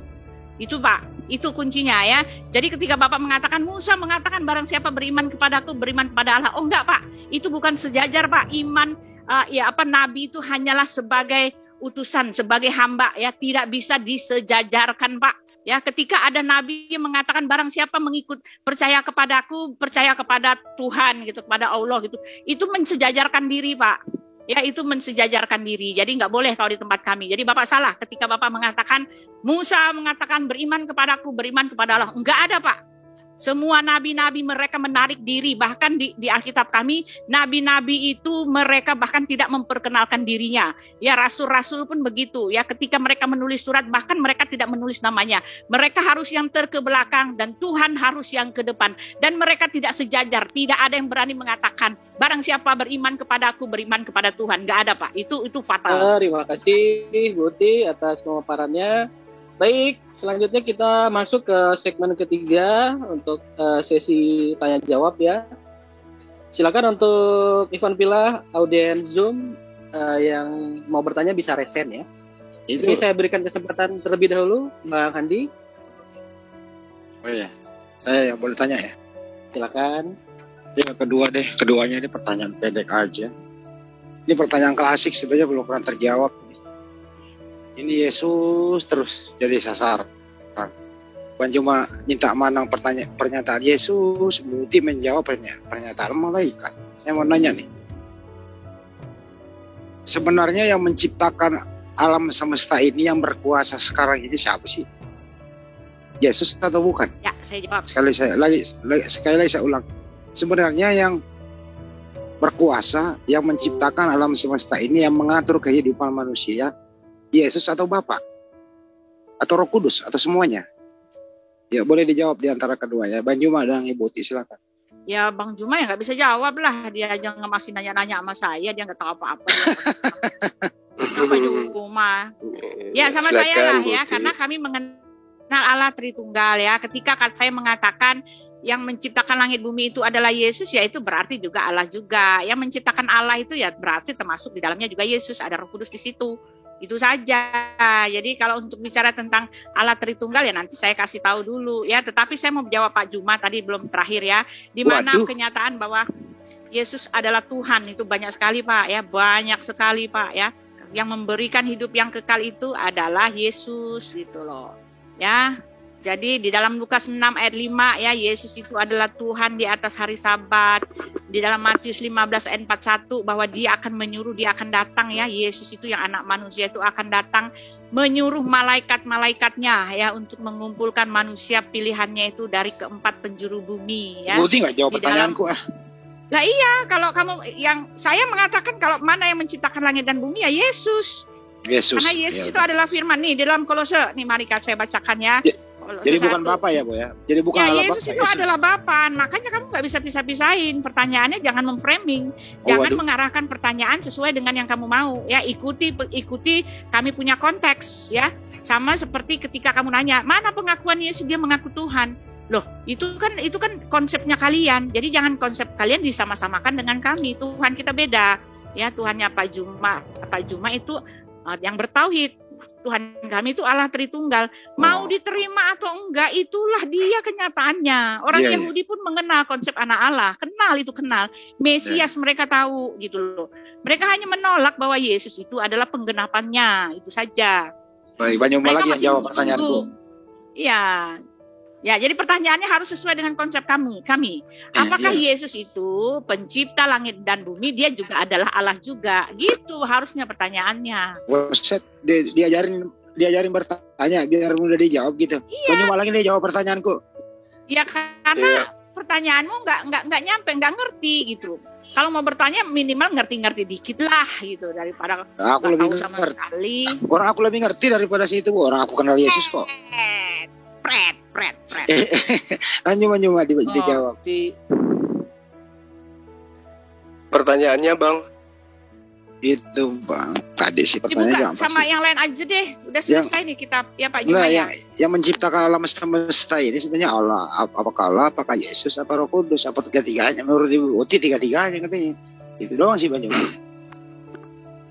Ya kalau Anda tanya kepada saya, jelas yang menciptakan alam semesta ini beserta Yesus ya Allah yang menciptakan semuanya yang ada di atas muka bumi ini ya. Itulah esensi yang disembah juga oleh Yesus, karena ketika Yesus datang ke muka bumi dia menyembah, dia berdoa. Kepada siapa berdoa? Kepada dirinya? Mustahil. Itu Yesus masih waras kok, nggak mungkin dia berdoa kepada dirinya. Lalu kemudian sudah sangat jelas ya bahwa di dalam Al-Quran Allahu la ilaha illa huwal hayyul qayyum. Tidak ada Tuhan, hanya Allah ya, tidak ada selain dia yang hidup kekal terus menerus mengurus alam semesta. Dia tidak tertidur, dia tidak mengantuk, kepunyaannya di langit dan di bumi. Siapa dia? Dialah esensi pencipta alam semesta yang Yesus tempati berdoa. Yesus berdoa, berarti ada oknum yang ditempati untuk beribadah. Dan lagian di dalam Kisah Para Rasul 3 ayat 13 yang saya terangkan tadi, Yesus di situ disebut sebagai hamba. Inilah hambaku Yesus. Nah, itu Al-Quran. Dan itu adalah kitabnya teman Kristen tadi, ya, Kisah Para Rasul 3 ayat 13. Sekarang bagaimana dengan kitabnya Bani Israel?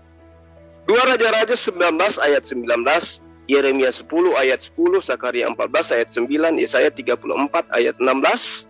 Kitabnya Yesus, ajarannya Yesus menurut teman Kristen, Yohanes 17 ayat 3. Apa di situ diterangkan? Allah itu satu-satunya esensi pencipta. Tidak ada yang lain. Ya, di situ terang sekali dikatakan, ya Tuhan Allah kami, lepaskanlah kami dari orang-orang Asyur itu supaya segala bangsa di dunia tahu bahwa hanya Engkau satu-satunya Allah. Yesus juga mengajarkan itu. Engkaulah satu-satunya Allah. Jadi kalau misalnya dikatakan sama Bu Uti menyertai ya sampai ke akhir zaman, apanya yang menyertai? Ajarannya itu benar. Ajarannya yang menyertai, betul itu. Sampai hari ini umat Islam masih melanjutkan ajaran Yesus. Apa itu? Satu-satunya Allah. Tidak ada yang lain. Dan Yesus adalah utusan Allah. Itu sampai selama-lamanya ajaran itu. Dan itu adalah ajaran Yesus. Tidak ada Tuhan selain Allah, aku hanya utusan Allah. Siapa ajaran itu? Ajaran Yesus. Yesus adalah Allah itu sendiri dalam Tritunggal. Dialah yang berfirman, yang adalah Bapa itu sendiri. Itu ajaran siapa? Ajaran Kristen. Karena Yesus sendiri mengatakan, aku tidak dapat berbuat apa-apa dari diriku sendiri. Aku berkata-kata, bukan atas hendakku sendiri. Apa yang aku katakan adalah apa yang diperintahkan. Nah, siapa yang memerintahkan? Dialah Allah. Yang kita sembah, yang kita percayai sebagai satu-satunya esensi pencipta langit dan bumi. Dialah Allah yang mengutus Yesus. Jadi Yesus bagi umat Islam yang adalah Tuhannya sahabat Kristen, itu adalah nabinya umat Islam, rasulnya umat Islam yang diutus kepada Bani Israel untuk menyampaikan bahwa wahai Bani Israel, dengarlah, Tuhan itu esa, tidak ada Tuhan selain Dia. Dia yang menciptakan alam semesta. Ya, langit dan bumi dialah yang menciptakannya, dan itu adalah Allah, tidak ada yang lain. Nah, kemudian muncul Tuhan baru. Itulah yang disebut dengan Tuhannya sahabat Kristen, menuhankan manusia. Ya. Di dalam Boleh kitabnya Bani Israel. 10 menit Pak, ada kebanyakan. Saya boleh jawab dong, itu iman saya soalnya. Kalau Bapak menjawab itu sudah kapasitas lebih gampang jawaban Juma karena ya, berbahasa karena itu Indonesia. yang kalian mau. Kalian Karena berbahasa Indonesia, Bu. Karena berbahasa Indonesia. Ya, Kasih, jadi Bu. Pak Jum jelaskan tidak dalam kapasitasnya. Ngawur semua itu teman-teman. Ngawur. Ya, sekarang Pak Juma mau menanyakan mana sih pernyataan Yesus sendiri ketika dia mengaku bahwa dia adalah Tuhan itu sendiri ya. Matius 9 ayat 6. Saya buka satu-satu ya. Ini pernyataan Yesus ya. Bagaimana mungkin Bapak mengatakan kalau yang begini bukan Tuhan? Ya, itu artinya cuma keputusan Pak ini sendiri ya. Mau-maunya Pak Juma sendiri. Matius 9 ayat 6. Nah, mari saya bukakan. Ini apa perkataan Yesus. Yang bisa mengampuni dosa itu adalah Tuhan. Lalu Yesus mengatakan, tetapi supaya kamu tahu ya, bahwa di dunia ini anak manusia berkuasa mengampuni dosa. Oke, satu ya, di dalam Lukas 6, setahu saya Lukas 6 ayat 5 ya, kita baca lagi apa itu. Matius sebentar. Lukas 6 ayat 5. Ya. Anak manusia adalah Tuhan atas hari Sabat ya. Dia adalah Tuhan atas hari Sabat. Rasul Bapak nggak bisa mengatakan bahwa dia adalah Tuhan atas hari Jumatan, nggak bisa ya. Matius 15 ayat 41, saya kasih tahu sebanyak-banyaknya pernyataan otoritas Tuhan itu sebanyak-banyaknya. Matius 15 ayat 41. Bentar. Aduh, sebentar. Matius 15 ayat 41. Kok nggak mau sih? Ya, Matius 15 ayat 41. 41. Sebentar ya, Matius ini aja lah, Matius 24 ayat ini aja. Matius 24. Ya, ayat 30. Nih, di sini siapa ini? Masa begini kamu bilang manusia? Pada waktu itu akan tampak tanda anak manusia di langit dan semua bangsa di bumi akan meratap dan mereka akan melihat anak manusia itu datang di atas awan-awan di langit dengan segala kekuasaan dan kemuliaannya. Dan ia akan menyuruh keluar malaikat-malaikatnya dengan meniup sangkakala yang dahsyat bunyinya. Dan mereka itu akan perkataan siapa, Bu? Yesus, itu tulisan dalam buku merah. Buka aja ya. Dan ia akan menyuruh keluar malaikat-malaikatnya dengan meniup sangkakala yang dahsyat. Kalau Yesus kenapa dia mengatakan dia? Dan mereka akan mengumpulkan orang-orang pilihannya dari keempat penjuru bumi, dari ujung yang langit satu ke ujung langit yang lain. Semua perkataan Yesus ditulis dalam huruf merah, Pak. Buka aja sendiri, buktikan sendiri ya. Lalu di situ dikatakan Matius 19 nih, saya bilang ya, Yesus itu sekarang bersemayam di mana? Matius 19 ayat 28. Yesus yang kamu hina-hinakan itu ada di mana? Kata Yesus kepada mereka, aku berkata kepadamu, sesungguhnya waktu penciptaan kembali, apabila anak manusia bersemayam di tahta kemuliaannya, kamu yang telah mengikut aku akan duduk juga di atas 12 tahta untuk menghakimi ke-12 suku Israel ya. Yesus mempunyai tahta ya. Berarti ada 13 Tuhan di situ nanti. Sekarang Matius lagi sebentar. Sabar, tahan diri ya. Gak ada pernyataan Yesus kalau dia adalah Tuhan, Bu Uti. Maksud lo? Mana? Maksudnya apa? Mana pernyataannya? Dia menyebut di sini sebagai anak manusia. Manusia yang Apabila anak manusia anak bersemayam manusia di yang atas tahta Nah ini Pak ya, kemuliaannya. Pak. Nih, tak kasih tahu Pak. Inilah yang disebut Allah Tritunggal. Yesus mengaku anak Allah, Pak. Jangan memaksakan diri. Ya, Allah mana Tritunggal. pernyataan Yesus yang menyebut Bukan dia hanya Tuhan? Yesus yang Oh, itu disebut kan anak Tuhan Allah, kalian. Bu. Makanya Tuhan muncul kalian itu. bahkan Kristen juga menyebut dirinya sebagai anak-anak Allah. Itu beda, Pak. Beda Kok konteks. bedanya di mana? Tahu banget. Sama-sama Yang anak. pernyataan anak Allah. Tak kasih lagi ya. Tak kasih lagi apa itu arti anak Allah. Kasih tahu apa arti itu anak Allah. Anak tunggal Bapa jelas dikasih tahu situ apa. Ya. Ntar saya kasih tahu anak Allah itu apa artinya. Anak Allah itu di dalam 1 Yohanes 1:49. Saya buka ya. Apa arti anak Allah? Anak Allah itu siapa? Beda Pak. Anak Allah itu buat Yesus anak tunggal Bapa, bukan anak Allah the children of God, bukan. Beda Pak. Kalau diajarin terima aja gitu loh Pak, biar pinter gitu loh Pak. Oh, nggak bisa, Bu Uti. Ya bodoh amat kalau nggak bisa. Itu kan Justru yang mengatakan Yesus itu anak Allah itu iblis di dalam kitab Anda. Iblis yang mengajarkan bahwa Yesus itu adalah anak Allah. Bukan Yesus itu barang sendiri. siapa percaya kepadanya, Yesus malah ia menyebut tidak akan dirinya sebagai dihukum. anak manusia. Barang siapa tidak percaya, ia telah berada di bawah hukuman, sebab ia tidak percaya Percaya dalam siapa? nama anak tunggal Allah. Ya, jadi kalau Bapak tidak percaya kepada nama Israel anak tunggal juga Allah, disebut sebagai the anak Son sulung. of God. Ya. Kalau Sekarang berapa kalau banyak Bapak anak itu- Tuhan? Sekarang anak Allah yang mana memberikan keselamatan, Pak Kalau itu cuma Yesus seperti memberi saya, keselamatan kepada siapa, Bu? Nah, sekarang baca. Barang siapa Kepada siapa Yesus percaya memberi keselamatan? kepadanya, ia Kepada- tidak akan dihukum. Barang siapa tidak percaya, Kepada siapa Yesus memberi keselamatan? Dan- Orang yang menyembahnya atau yang mengikuti ia dia? telah berada di bawah hukuman, sebab ia tidak percaya Ayo dong, dalam yang nama jujur dong, anak Buti. tunggal Allah. Kenapa? Yang memperoleh hidup kekal menurut Yesus itu yang mana, Bu? Yang memperoleh hidup kekal menurut Yesus adalah karena begitu besar kasih Allah akan dunia ini sehingga dia memberikan anaknya yang tunggal supaya barang siapa yang percaya kepadanya, barang siapa dan dunia Pak karena begitu besar kasih Allah akan dunia, bukan untuk bangsa Israel doang, bukan. Ya, untuk dunia. jadi Allah mengutus Yesus agar dipercayai, barang siapa yang percaya kepada Yesus dia akan diberi hidup kekal. Ya, Betul? itu makanya ya. Apa definisi percaya kepada Yesus menurut Yesus, Bu? Percaya kepada Yesus. Nah, ini Yohanes deh, perhatikan ya.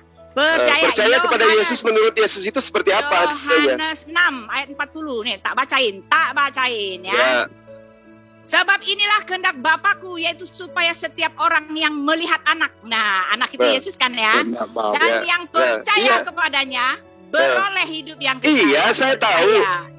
Yang percaya kepada Yesus itu tanda-tanda percaya kepada Yesus itu kayak mana? Menurut Yesus. Dulu ya. Dan supaya aku membangkitkannya pada akhir zaman. Yesus. Iya, saya tahu. Sekarang yang saya mau tahu, ciri-ciri orang yang percaya kepada Yesus menurut Yesus itu seperti apa? Ciri-ciri orang yang percaya kepada Yesus adalah orang yang menurut Yesus darah tebusannya ya. Di mana? Aduh, Buti.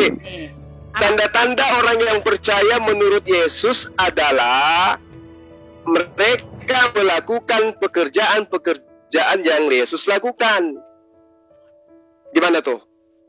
Apa yang Yesus lakukan yang Ibu lakukan? Pekerjaan yang ini dalil loh yang berbicara. Yesus ngapain ayo? Nah, ini dulu ya. Yesus memberikan hidup yang kekal. Yohanes 3 ayat 16. Iya. Yesus memberi hidup yang kekal. Saya ngerti. Tapi bagaimana cara Yesus memberi hidup yang kekal? Harus orang itu mengikuti pekerjaan-pekerjaan yang Yesus lakukan. Emang Yesus ngapain? Nah, sekarang Yesus sudah ya. Yesus sekarang teman Kristen itu melakukan pekerjaan yang mana di dalam agamanya yang dilakukan oleh Yesus? Sebentar nih, saya buka dulu ya. Yohanes ini, barang siapa minum darahku, makan daging. Kok minum darah? Pekerjaan yang dilakukan oleh Yesus, Bapak tahu nggak ya? Yesus minum darah. Ya? Yesus minum darah. Ya, Yesus, pekerjaan yang Yesus lakukan adalah apa nih? Coba Bapak, sekarang Bapak kasih tahu saya apa maksud Bapak pekerjaan yang Yesus lakukan. Yesus mengatakan, aku memberikan hidup kekal kepada orang yang percaya kepadaku. Nah, sesungguhnya barang siapa yang percaya kepadaku, maka ia akan melakukan juga pekerjaan-pekerjaan yang aku lakukan. Iya. Nah, sekarang saya mau kasih tahu. Sekarang saya mau kasih tahu ya, pengajaran Yesus ya. Kasihilah sesamamu manusia seperti dirimu. Oh, tunggu dulu. Ini masalah pekerjaan. Ya, itu ini masalah pekerjaan ya? Yesus. Nah, sekarang pekerjaan Yesus yang dilakukan pada saat dia ada di Bani Israel itu pekerjaan yang mana yang kemudian Kristen lakukan? Ini ya, pekerjaan ya. Ya, di dalam pekerjaan-pekerjaan yang telah semua pekerjaan yang mereka lakukan, ketika Yesus memulai pekerjaannya, ia berumur kira-kira 30 tahun dan menurut anggapan orang ia adalah anak Yusuf, anak Eli ya. Nih lagi ya. Pekerjaan yang pertama apa tuh? Pada mereka, apakah itu? Jawab mereka, apa yang terjadi dengan Yesus dari Nazaret? Ia adalah nabi yang berkuasa dalam pekerjaan dan perkataan di hadapan Allah. Nah, sekarang. Nah, pekerjaan apa lagi? Nih ya, di Yohanes 4 ya. Nih ya, ini kata Yesus kepada mereka, makananku ialah melakukan kehendak Dia yang mengutus aku dan menyelesaikan pekerjaannya. Sekarang pekerjaan Elohim. Nah, itu pekerjaannya Yesus melakukan perintah Bapa. Ntar dengerin dulu. Ada enggak perintah Bapa kepada Yesus agar Yesus itu dituhankan, disembah seperti yang dilakukan Kristen? Ada. Ada enggak, Bu? Ada. Mana coba? Coba tunjukkan dalilnya di mana Bapa memerintahkan Bani Israel menyembah kepada Yesus. Cuma memahami Alkitab jangan memahami. Ya, ini ada nih ya, jangan itu diam tutup mulut. Sebab inilah kehendak Bapa, yaitu supaya setiap orang yang melihat anak dan percaya kepada anak itu beroleh hidup yang kekal, dan supaya aku atau Yesus membangkitkannya pada hari zaman. Itu Elohim. Nah, itu tadi kembali lagi ke situ, percaya kepada Yesus. Menurut Yesus, orang yang percaya kepadaku adalah orang yang melakukan pekerjaan-pekerjaan yang aku lakukan. Pekerjaan-pekerjaan Yesus itu ya, maksudnya ya. Sembuhkanlah orang sakit. Ini yang dia suruh ya, melakukan pekerjaan kepada berarti dokter, pengikut Yesus itu dokter gitu. Melakukan pekerjaan kepada murid-muridnya ya. Nih lihat, sembuhkanlah orang sakit. Ya, dokter berarti mengikuti Yesus. Gitu kan, jelekkanlah mata orang buta, kasihlah sesamamu manusia. Ntar saya cari ayatnya ya. Menyembuhkan orang sakit, memberkatkan orang. Ada nggak di antara pekerjaan-pekerjaan itu beribadah hari Minggu? Itu mah tatar. Ada nggak? Itu bukan Pak, itu bukan pekerjaan Pak. Itu adat istiadat orang Yahudi. Yesus beribadah, hari Sabtu di sinagog. Ada nggak Yesus beribadah di gereja hari Minggu? Sorry Pak, itu adat istiadat ya Pak ya. Jangan disamakan. Kok istiadat? Iya, ibadah kok adat istiadat, Bu? Iya, itu orang Yahudi punya itu Pak ya. Maaf. Loh, Yesus beribadah loh. Maaf. Dia beribadah itu bukan adat, itu perintah Tuhan. Kenapa Anda mengatakan itu adalah adat? Maaf Pak ya. Kuduskanlah hari Sabat. Yesus mengatakan seperti ini Pak Yesus melakukan itu. Nih ya. Kalau percaya kepadaku, maka orang itu akan melakukan pekerjaan yang aku lakukan. Syukur enggak ya udah ya. Pertanyaan yang lain lagi. Ya mau terima syukur enggak ya udah. Ya pakai kain kapan ya disunat. Jadi ibu tidak melakukan pekerjaan-pekerjaan yang Yesus lakukan. Berarti ibu tidak masuk ke dalam golongan orang yang percaya. Artinya ibu tidak mendapatkan hidup kekal dari Yesus. Itu intinya di situ. Yang mendapatkan hidup kekal adalah dia yang melakukan pekerjaan Yesus. Yesus disalib. Mau enggak ibu disalib? Jadi enggak lah, mati nanti. Jadi kata Yesus, kalau ingin memperoleh hidup yang kekal harus percaya kepadaku. Sebentar ada Juma. Jadi gini ya, kasih saya sebentar, Erben. Ya sebentar.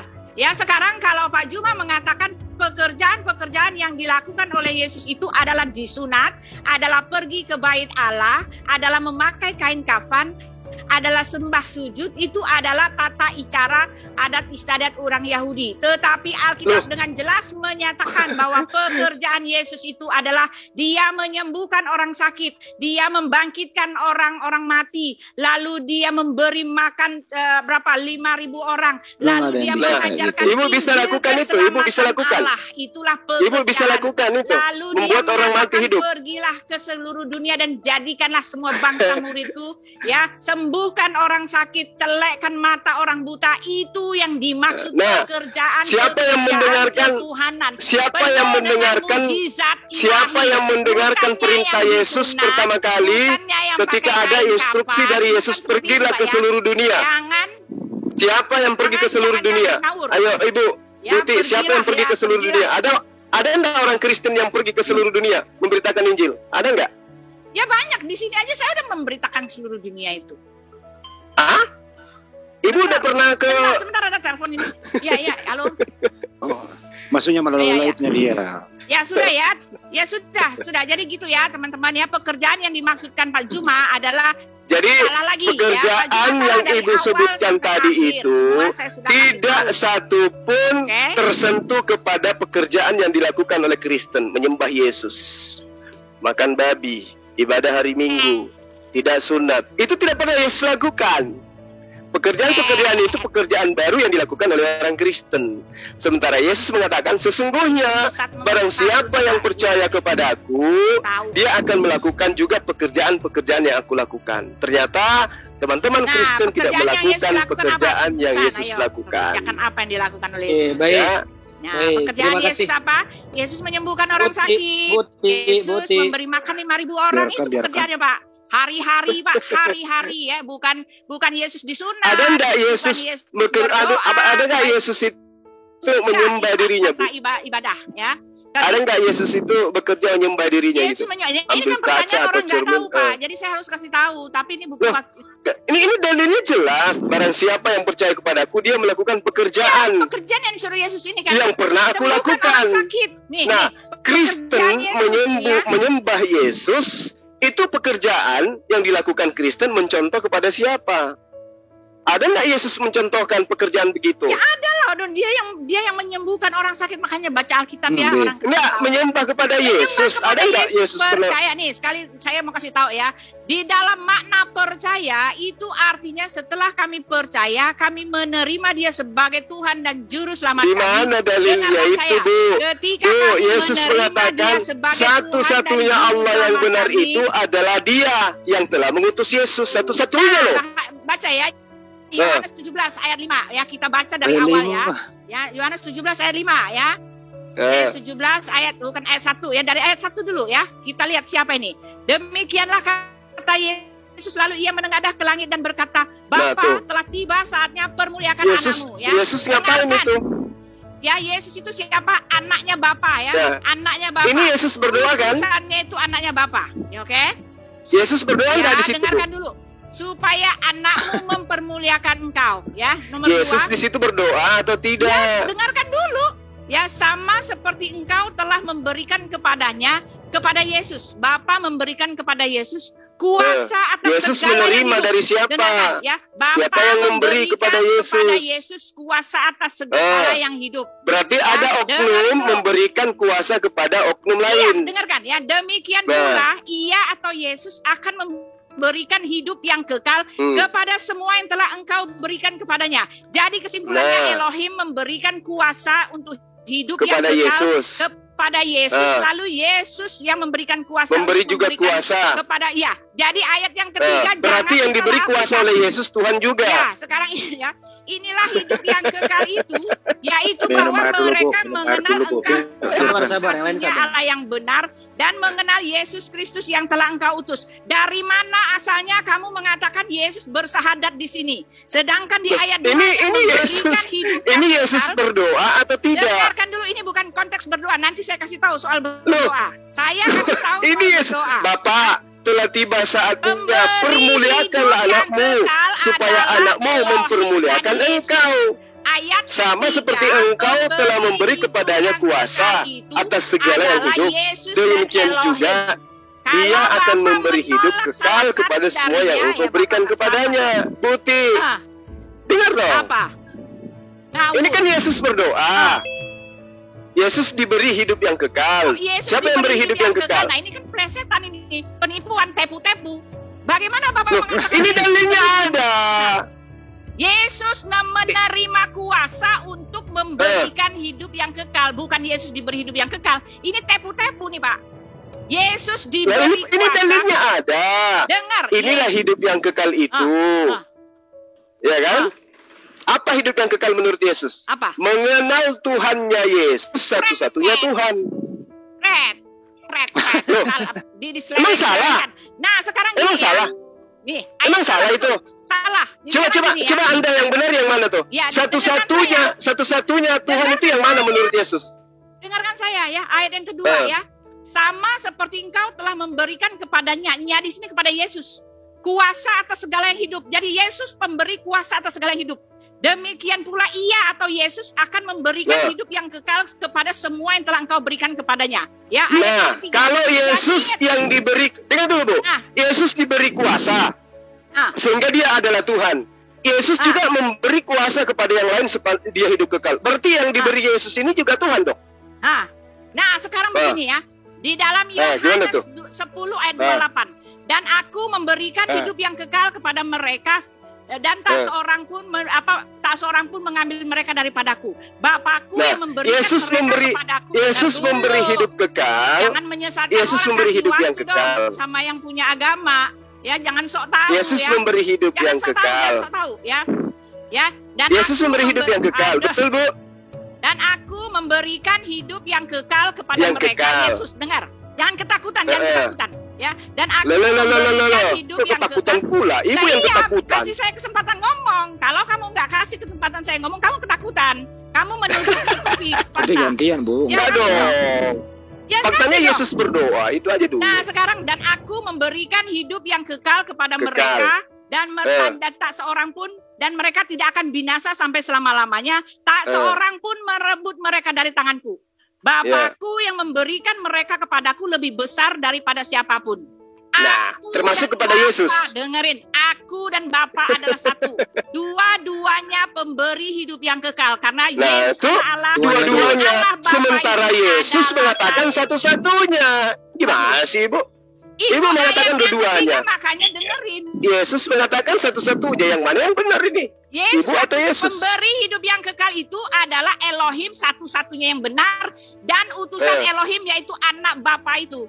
Ayat di mana dalilnya itu disebut? Memberikan pemberi hidup yang kekal itu dua-duanya. Ya, inilah hidup yang kekal itu bahwa mereka mengenal Engkau satu-satunya Allah yang benar. Ingat ya, bukan tauhid ini ya, satu-satunya yang benar. Dan mengenal utusanmu. Ada berapa esensi? Ada berapa pribadi di situ yang betul-betul? Ada berapa pribadi ketika Yesus mengatakan Engkau satu-satunya Allah yang benar? Ada berapa pribadi? Oleh sebab itu ya Bapak Nah, itu ayat ketiga dulu, Bu Uti. Ayat ketiga dulu. Di situ satu-satunya Allah yang benar. Di situ ada berapa pribadi? Allah yang benar itu berapa pribadi? Satu-satunya Allah yang benar itu bukan satu-satunya tauhid. Jangan digabung-gabungkan dengan Tuhan. Loh, kok tauhid pula? Saya tanya. Satu-satunya Allah yang benar itu menurut Yesus ada berapa pribadi di situ? Satu-satunya nih ya, baca ya. Enggak, Ibu Uti. Satu-satunya Allah yang benar, kata Yesus. Di situ yang saya tanya, ada berapa pribadi yang satu-satunya itu? Jangan diseleweng-selewengkan, jangan ditepu-tepu orang, Pak. Jangan ditepu-tepu. Satu-satunya Allah itu ada berapa pribadi Allah di situ? Apa? Bicara pemberi hidup yang kekal. Jangan, Bu Uti. Jangan menyembunyikan kebenaran, Bu Uti. Yang memberikan hidup yang ini perkataan Yesus. Jangan Anda pelintir-pelintir perkataan Yesus, Bu Uti. Tidak bagus. Sekarang ketika Yesus mengatakan satu-satunya Allah yang benar, di situ ada berapa Allah? Satu-satunya Allah yang benar adalah Elohim dan utusan Elohim. Jangan dipotong. Loh, kok bisa dan kok bisa? Jangan dipotong. Ini ayatnya saya belalakin ke depan kamu. Coba ditunjuk. Mengenal Engkau. Dan mengenal Engkau. Yesus Kristus yang telah Engkau utus. Dengar. Mengenal Engkau satu-satunya Allah dan mengenal aku sebagai utusanmu. Sekarang satu-satunya Allah yang benar, bro. Jangan satu-satunya Allah, apalagi Allah SWT. Enggak nyambung, bukan bicara tentang siapa Allah yang mengatakan SWT? SWT itu bahasa Arab, itu maha suci, maha tinggi itu. Jangan dipotong. Ya, Engkau satu-satunya Allah yang benar. Dan mengenal aku Yesus Kristus yang Engkau utus. Sekarang Engkau satu-satunya Allah yang benar itu ada berapa Allah di situ? Dia mulai menyelewengkan ya, menepu. Aduh, Buti. Dengar dulu, Buti, ada berapa utusan? Buti, ada berapa utusan di dalam Yohanes 17 ayat 3? Ada berapa utusan di situ? Ya sudahlah, kalau nggak mau terima gini aja, Pak. Ayo, dibuka, mari kita baca. Mari kita baca. Dibuka. Silakan. Saya tanya, di dalam Yohanes 17 ayat 3 ada berapa utusan di situ? Pani, tolong dibuka aja ayatnya, Pani, kalau berani. Ya, kalau berani. Buka. Yohanes 17 3. Ya, di mute satu-satu. Ya, kalau berani. Saya 2 menit. Ya, saya 3 menit, Pak Zulkifli 3 menit. Aku Ya, pakai kalau berani Google ya. ya. Tar. Ya, saya Yo, terangkan aduh. karena ini agama saya diseleweng-selewengkan oleh seorang. Oh, bukan iya, berarti ibu yang punya agama, ibu lebih tahu dari saya. 17 ayat Anda beriman itu Yohanes beriman toh, 17 tidak ayat memahaminya dengan ilmu. Ya. Silakan. Yohanes 17 ayat 3. Iya sabar Bu, ini aku cari. Nah, ini ya. Dari ayat 2-nya, dari ayat 2-nya Ayat deh. 3 aja lah. Ya enggak dong, ini ayat kontekstual mana bisa comot-comot gitu. Waduh. Kalau comot-comot ya jadilah kalian nyasar-nyasar gitu. Seleweng.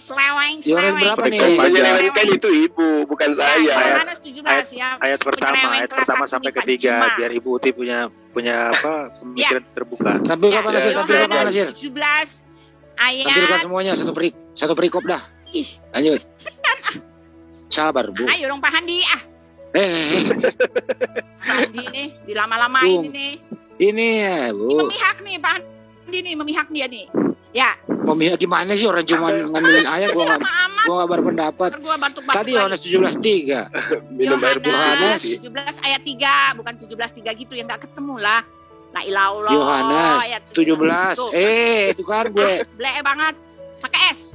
7 Ayat Ibu 3. dia aja ngomong tidak ada Tuhan Ayat selain terus Allah. ayat Ya Allah, ya Allah, ayat kayak begitu nggak keluar. Ayat. Nah, gitu. Ayat berapa? Ayat 1 dari 2, ayat 2.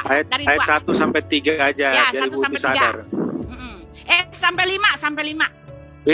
Udah terlalu Ya, itu pinter. sudah satu itu ya. Sampai 5. Nah, ini udah Sampai banyak. 5 ini bicara tentang ayat 2 itu ya, ayat 3 itu Ini, bicara ini, tentang ini, ayat ini. 2. Nah, Nih, ini kan. Nih, diam ya. Saya 3 menit, Pak Juma 3 menit belakangan ya. Terserah mau Doa. ngoceh-ngoceh kayak apa itu. Enggak Bu, adalah saya penyesatan bukan seorang penyesat. tua. Saya akan meluruskan apa yang telah Sekarang, ada tertulis. Saya itu ya 3 menit ya. Ya, doa Yesus untuk muridnya. Nah, sekarang ketika Yesus Yesus berdoa. berdoa untuk muridnya, tak kasih tahu, diam.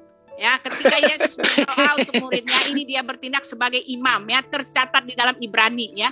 Ketika dia menjadi manusia, dia berdoa untuk murid-muridnya. Dia adalah pengantara seperti yang saya sudah ya baca debatkan aja, dengan baca Bu. Riun ya.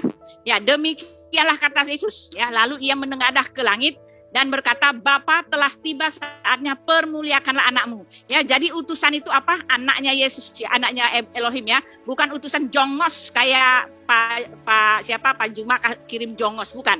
Ya, permuliakanlah anakmu supaya anakmu mempermuliakan kau. Ya, ayat yang kedua. Nah, sama seperti engkau atau Elohim telah memberikan kepadanya. Nya itu siapa? Yesus sendiri, karena dia adalah imam perantara, dia orang ketiga, jadi dia tidak menyebut namanya. Ya, telah memberikan kepadanya, kepada Yesus, kuasa atas segala yang hidup. Nah, itu artinya Yesus memiliki kuasa atas segala yang hidup. Ya, demikian pula siapa? Ia itu Yesus akan memberikan hidup yang kekal kepada semua yang telah engkau berikan kepadanya. Pertanyaan saya, ini siapa pemberi hidup yang kekal? Elohim dan Yesus kan? Kalau kalian menolak, itu urusan kalian. Pemberi hidup yang kekal itu adalah Elohim dan Yesus, ya. Dan inilah hidup yang kekal itu, yaitu bahwa mereka itu artinya murid-muridnya Yesus harus mengenal bahwa Elohim itu adalah satu-satunya Allah yang benar, dan harus mengenal Yesus Kristus itu adalah utusan Elohim atau anaknya Elohim, karena dua-duanya pemberi hidup yang kekal. Ini Asumsi maksud terakhir nih. Ini ayat asumsi yang terakhir. ayat yang keempat. Udah habis Bu tadi. Ya, Tadi ayat cuma minta keempat. 3. Ya, sekarang naik ke kelima aja langsung, kelima. Ya udah habis Bu. Nah, ya aku mau tambahnya kelima. Ya ntar lu gua ketik lagi Bu. Ya, ketik aja. Terserah mau ngomong apa ya, karena ayat 2 bicara pemberi hidup yang kekal itu Elohim dan utusan Elohim. Ini bicara tentang memberi hidup yang kekal, bukan bicara tentang sahadat ya. 17 ayat 5. Wah. Ayat 4, Ayat 5 ya. 6, 4 sama 5. 7. Ya, 5 aja. Si Handi nih dia main-main nih. Dia takut Mana nih. sih? Ayat 5. Ya ilallah. Ayat 5, cepetan. Ya sabar Bu. Yohanes Yohanes ayat 5. 17 ayat 5. Gua Dia kan grogi sama gua ini. Aduh, dia ketakutan sekali, gemetar dia. Ya, nggak mungkin lah Bu. Buset deh Bu. Kamu gemetar kamu sama saya ya. Tuh kan. 17 ayat 5. Ada 4, 5, 6 tuh. Ayat 5 ya, ilah. Iya ini. Enggak ini ya. Nih. Nah itu baca. Nah, ya, silakan baca. Oleh sebab itu ya Bapa, permuliakan aku padamu sendiri dengan kemuliaan yang kumiliki. Ini perkataan utusan itu loh ya. di hadirat-Mu sebelum dunia ada. Nah itu dia, ya. Utusan itu memiliki kemuliaan dalam hadirat. Hadirat itu artinya hadir. Hadir itu present. Present itu artinya berada. Dalam keberadaannya, ya. Utusan itu memiliki kemuliaan di dalam keberadaannya sebagai Allah Bapa itu sendiri sebelum dunia ada. Jadi sebelum dia datang ke bumi sebagai utusan itu, dia memiliki kemuliaan dalam hadiratnya, dalam keberadaannya sebagai Allah Bapa sebelum dunia ada. Itulah Yesus, ya. Jadi jangan bilang Yesus bukan Tuhan, ya. Jadi kalau Yesus. Pak Juma mau menyeleweng-nyelewengkan, ya, cuma seleweng, ya. Ayat ini Ya, Ibu harus minum disangka dulu. Ibu minum dulu, Bang Juma gantian. Silakan Minum menjawab, dulu. silakan terserah dari yang lain yang mendengar, ya. Iya, Bang Saya Juma sudah lagi, Ibu selesai. minum dulu. Thank you, Ya, Ibu ya. minum dulu, Bang Juma Ya, lagi. saya sudah selesai. Ya. Ya udah selesai, saya pamit, ya. Bang Juma, dengerin dulu Bang Juma nutup, Bu. Lama banget. udah Belum, sejam Buti, ini. belum. Nanti Saya setelah belum Sabar nanya. dulu. Saya belum Jadi yang nanya. takut siapa ini? Ya, aku tak takut, aku batuk, aku udah malam. Kelihatan yang Ya. takut. Buti, Buti. Bu, cabut Buti. tangan. Masukin Ya, dong Kang. yang Kristen Ada dong. moderator, Masukin ada yang Kristen, moderator. ya. Buti, Tangan dimasukin. Buti. Sudah selesai. Iya. Buti, setelah Gurunda Juma, nanti setelah ini kita closing ya, Buti, ya. Enggak, yang lain siapa yang Kristen? Sahabat yang terkasih, kita bersama-sama telah menyaksikan keberlangsungan diskusi atau debat antara para apologet Kristen bersama dengan Ustadz Suma, dan kita sendiri bisa memberikan penilaian terhadap data-data atau argumentasi yang mereka bawakan di hari ini, apakah semuanya itu sudah sesuai dengan kebenaran atau bisa dibuktikan kebenarannya atau tidak, seperti itu. Dan lagi-lagi ketika ada Ustadz Suma dan kawan-kawan di dalam ruang diskusi, pasti diskusi tersebut akan menjadi heboh dan juga rusuh, sama seperti kita lagi berbelanja di pasar. Karena apa? Karena jikalau Ustadz Suma bersama kawan-kawan sudah merasa terpojok, kesulitan menjawab pertanyaan, bahkan setiap data-data yang mereka bawakan bisa dipatahkan kebenarannya, mereka akan membesar-besarkan suara, bahkan terkadang mereka juga menyerang pribadi dan juga melakukan penghujatan seperti itu. Apalagi kalau kita mendengarkan beberapa statement dan juga Ustadz Suma juga mengklaim dirinya bahwa dia merupakan seorang yang ahli Alkitab. Dalam artian dia mengerti keseluruhan Alkitab dari Kejadian hingga pada kitab Wahyu. Padahal kalau kita melihat ketika Ustadz Suma membawakan satu ayat Alkitab dan dia paparkan, dia jadikan hal itu untuk menyerang iman kekristenan, bahwa apa yang dia bawakan itu semuanya itu tidak sesuai dengan fakta dan kebenaran yang tertulis di dalam ayat tersebut. Karena apa? Karena Ustadz Suma menafsirkan ayat Alkitab itu dengan sesuka hatinya, menggunakan literatur yang tidak dipercaya oleh orang Kristen, atau biasanya dia mengambil di beberapa Injil di luar keempat Injil, yaitu Injil Matius, Markus, Lukas, dan Yohanes, seperti itu. Padahal kita ketahui bersama bahwa di luar keempat Injil ini, Injil yang lain itu merupakan Injil palsu bagi kekristenan, seperti itu, dan kita tidak percaya dan tidak menggunakan Injil itu untuk mentafsirkan ayat-ayat Alkitab seperti itu. Akan tetapi hal inilah yang kerap kali digunakan oleh para polemikus seperti Ustadz Suma, Yonatan Nandar, Kainama, dan juga para mualaf-mualaf lainnya seperti itu. Padahal mereka terlalu memaksakan hal itu. Padahal mereka tahu itu tidak sesuai dengan apa yang diyakini dan diimani oleh orang Kristen. Akan tetapi mereka tetap memaksakan akan hal itu. Sebenarnya yang perlu dipahami oleh para polemikus atau Ustadz Suma yang kerap kali membahas atau mengambil ayat-ayat di luar keempat Injil ini, seperti Injil Barnabas, Injil Filipus, dan Injil-Injil yang lain di luar Injil Matius, Markus, Lukas, dan Yohanes, mereka harus memahami ada beberapa pernyataan dari Paulus yang dia tuliskan di dalam Alkitab atau di dalam tulisannya, di mana dalam kitab Galatia Paulus sudah memperingatkan orang-orang yang baru bertobat yang sebenarnya bukan Injil. Hanya ada orang-orang yang mengacaukan kamu dan yang bermaksud untuk memutarbalikkan Injil Kristus. Tetapi sekalipun kami atau seorang malaikat dari surga yang memberitakan kepada kamu suatu Injil yang berbeda dengan Injil yang telah kami beritakan kepadamu, terkutuklah dia. Seperti yang telah kami katakan dahulu, sekarang kukatakan sekali lagi, jikalau ada orang yang memberitakan kepadamu suatu Injil yang berbeda dengan apa yang telah kamu terima, terkutuklah dia. Kita bisa membukanya dalam Galatia 1 ayat 7 sampai ke 9. Mengapa demikian? Karena Injil yang dimaksudkan oleh Rasul Paulus ini yaitu berbicara tentang pribadi Yesus Kristus sendiri dan karya yang dilakukan oleh Yesus Kristus itu sendiri, dari kelahirannya, bagaimana pelayanannya, mujizat-mujizat yang dilakukan oleh Yesus Kristus, bagaimana ketika ia diserahkan, dia disiksa, disalibkan, mati dan dibangkitkan pada hari ketiga, melayani bersama dengan para murid sampai dia naik ke surga, dan dia berjanji akan datang kembali untuk mengangkat semua kita yang hidupnya berkenan di hadapan dan yang percaya dan taat kepada Dia seperti itu.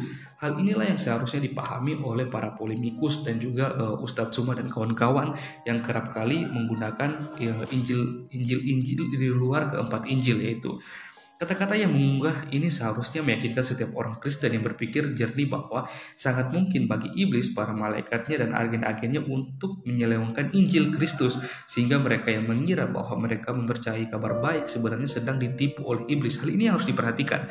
Yang mengerikan, hal ini benar-benar terjadi pada para petobat Paulus sendiri di Galatia, dan mereka berada dalam bahaya terkutuk. Kita harus berhati-hati agar hal ini tidak terjadi kepada kita, karena kita tahu bersama bahwa Injil palsu saya cukup baik untuk diselamatkan. Sayangnya jutaan orang yang mengaku Kristen telah menerima pemberitahuan kabar baik ini. Mengapa demikian? Karena kalau kita melihat banyak orang Kristen yang pada akhirnya menjadi seorang mualaf karena mereka menerima Injil di luar keempat Injil.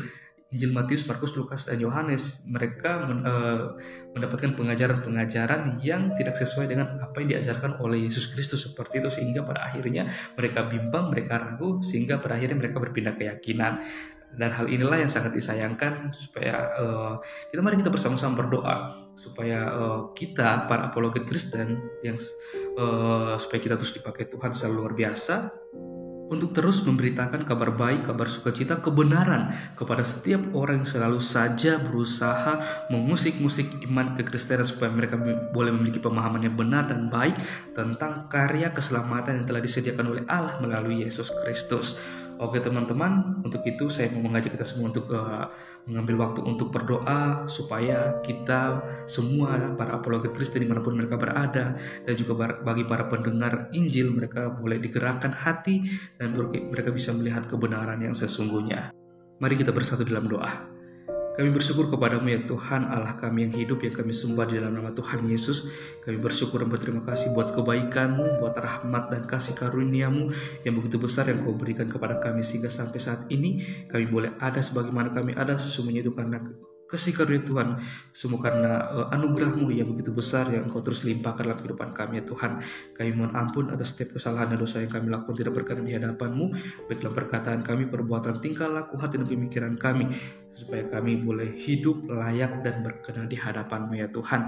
Kami mau berdoa ya Tuhan untuk semua teman-teman para apologet Kristen dan juga hamba-hamba Tuhan, anak-anak Tuhan yang terus menggunakan media sosial untuk melayani, menjangkau banyak orang yang selama ini dibutahkan, bahkan tidak mengerti akan kebenaran, bahkan terus mengusik-musik iman kekristenan, supaya mereka terus dipakai Tuhan secara luar biasa dengan hikmat Tuhan, supaya mereka boleh memberitakan kabar baik, kabar sukacita, bukan setiap kebenaran yang selalu saja disalahgunakan, bahkan tidak dipahami oleh orang-orang di luar kekristenan ya Tuhan. Kami berdoa biarlah anugerah Tuhan, pertolongan Tuhan, hikmat dari Tuhan terus menyertai mereka semua.